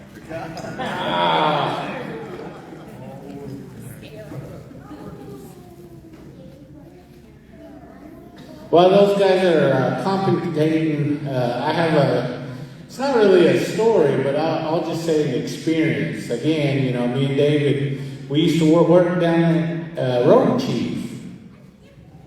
Again, there was always something odd that happened down there. And at this time, we had a boss. I'll just say he was our boss. I'll just say that much. Anyway, we were in a meeting out in the kind of the common area, and the rest of us had these cubicles that were walls. And in his office, you could hear papers rattling and things moving around. And when our boss walked into his office, his little cubicle, all the papers and everything was thrown around. He got kind of upset, thought we did it. But no, we were all just sitting there. Isn't that right, David?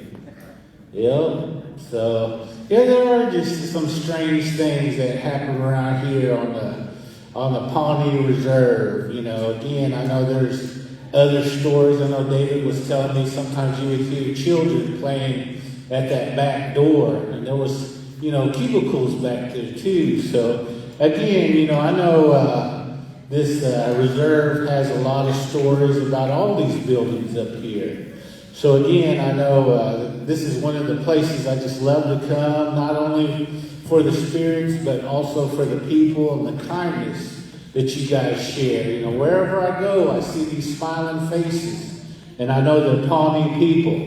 Again, I appreciate these people for all the good things that they do for their own here. They're very respectful people here, and I'm just honored to be here today and to come back. To me, this is like my second home, so I appreciate that. I hope. All right. Our prizes. All right. Let's see if I can read this. No. All right. Our third place tonight in Pawnee, Oklahoma, on this Saturday.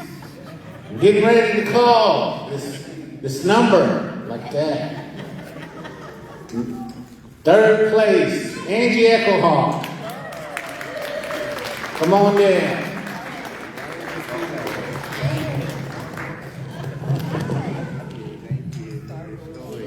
Oh. All right. Second place, Alice Carroll. Come on down.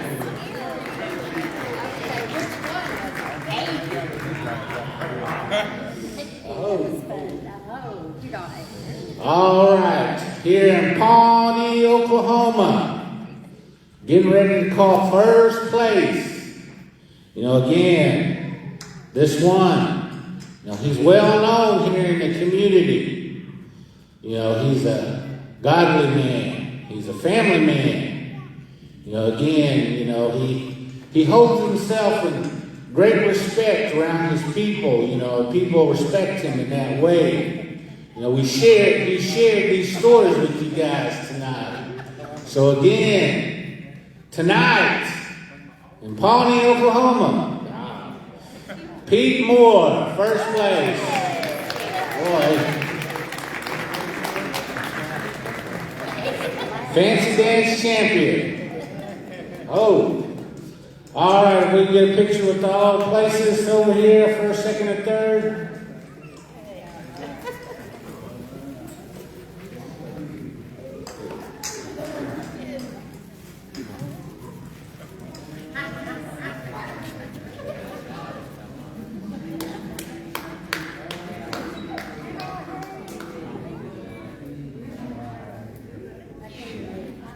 Thank you. All right, tonight we just want to give the Veterans Organization a round of applause for tonight. Again, I want to thank all the storytellers that came out. At this time, before everybody goes, I'd like to ask Gilbert to come up and say a closing prayer. This is very important, because we talked about a lot of things tonight.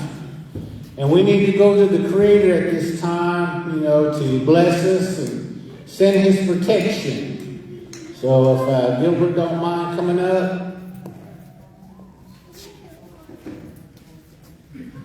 I was also make a quick announcement. There's still just a little food left. If you want to come over and get a bowl before you leave, you're more than welcome to. Again, we want to make sure all the food goes home with someone. At this time, I'm going to turn time over to Gilbert.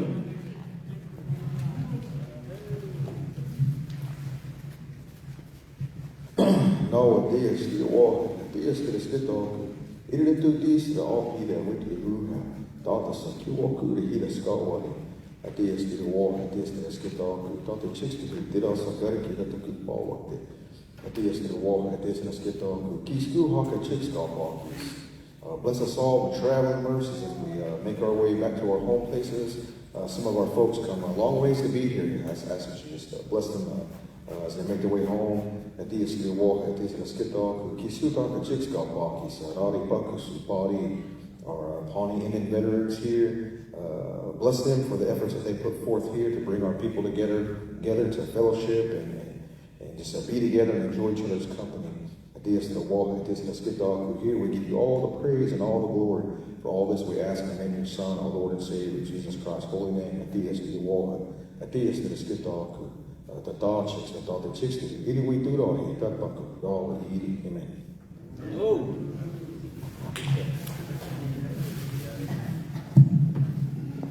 Everybody have a safe trip home. Aho.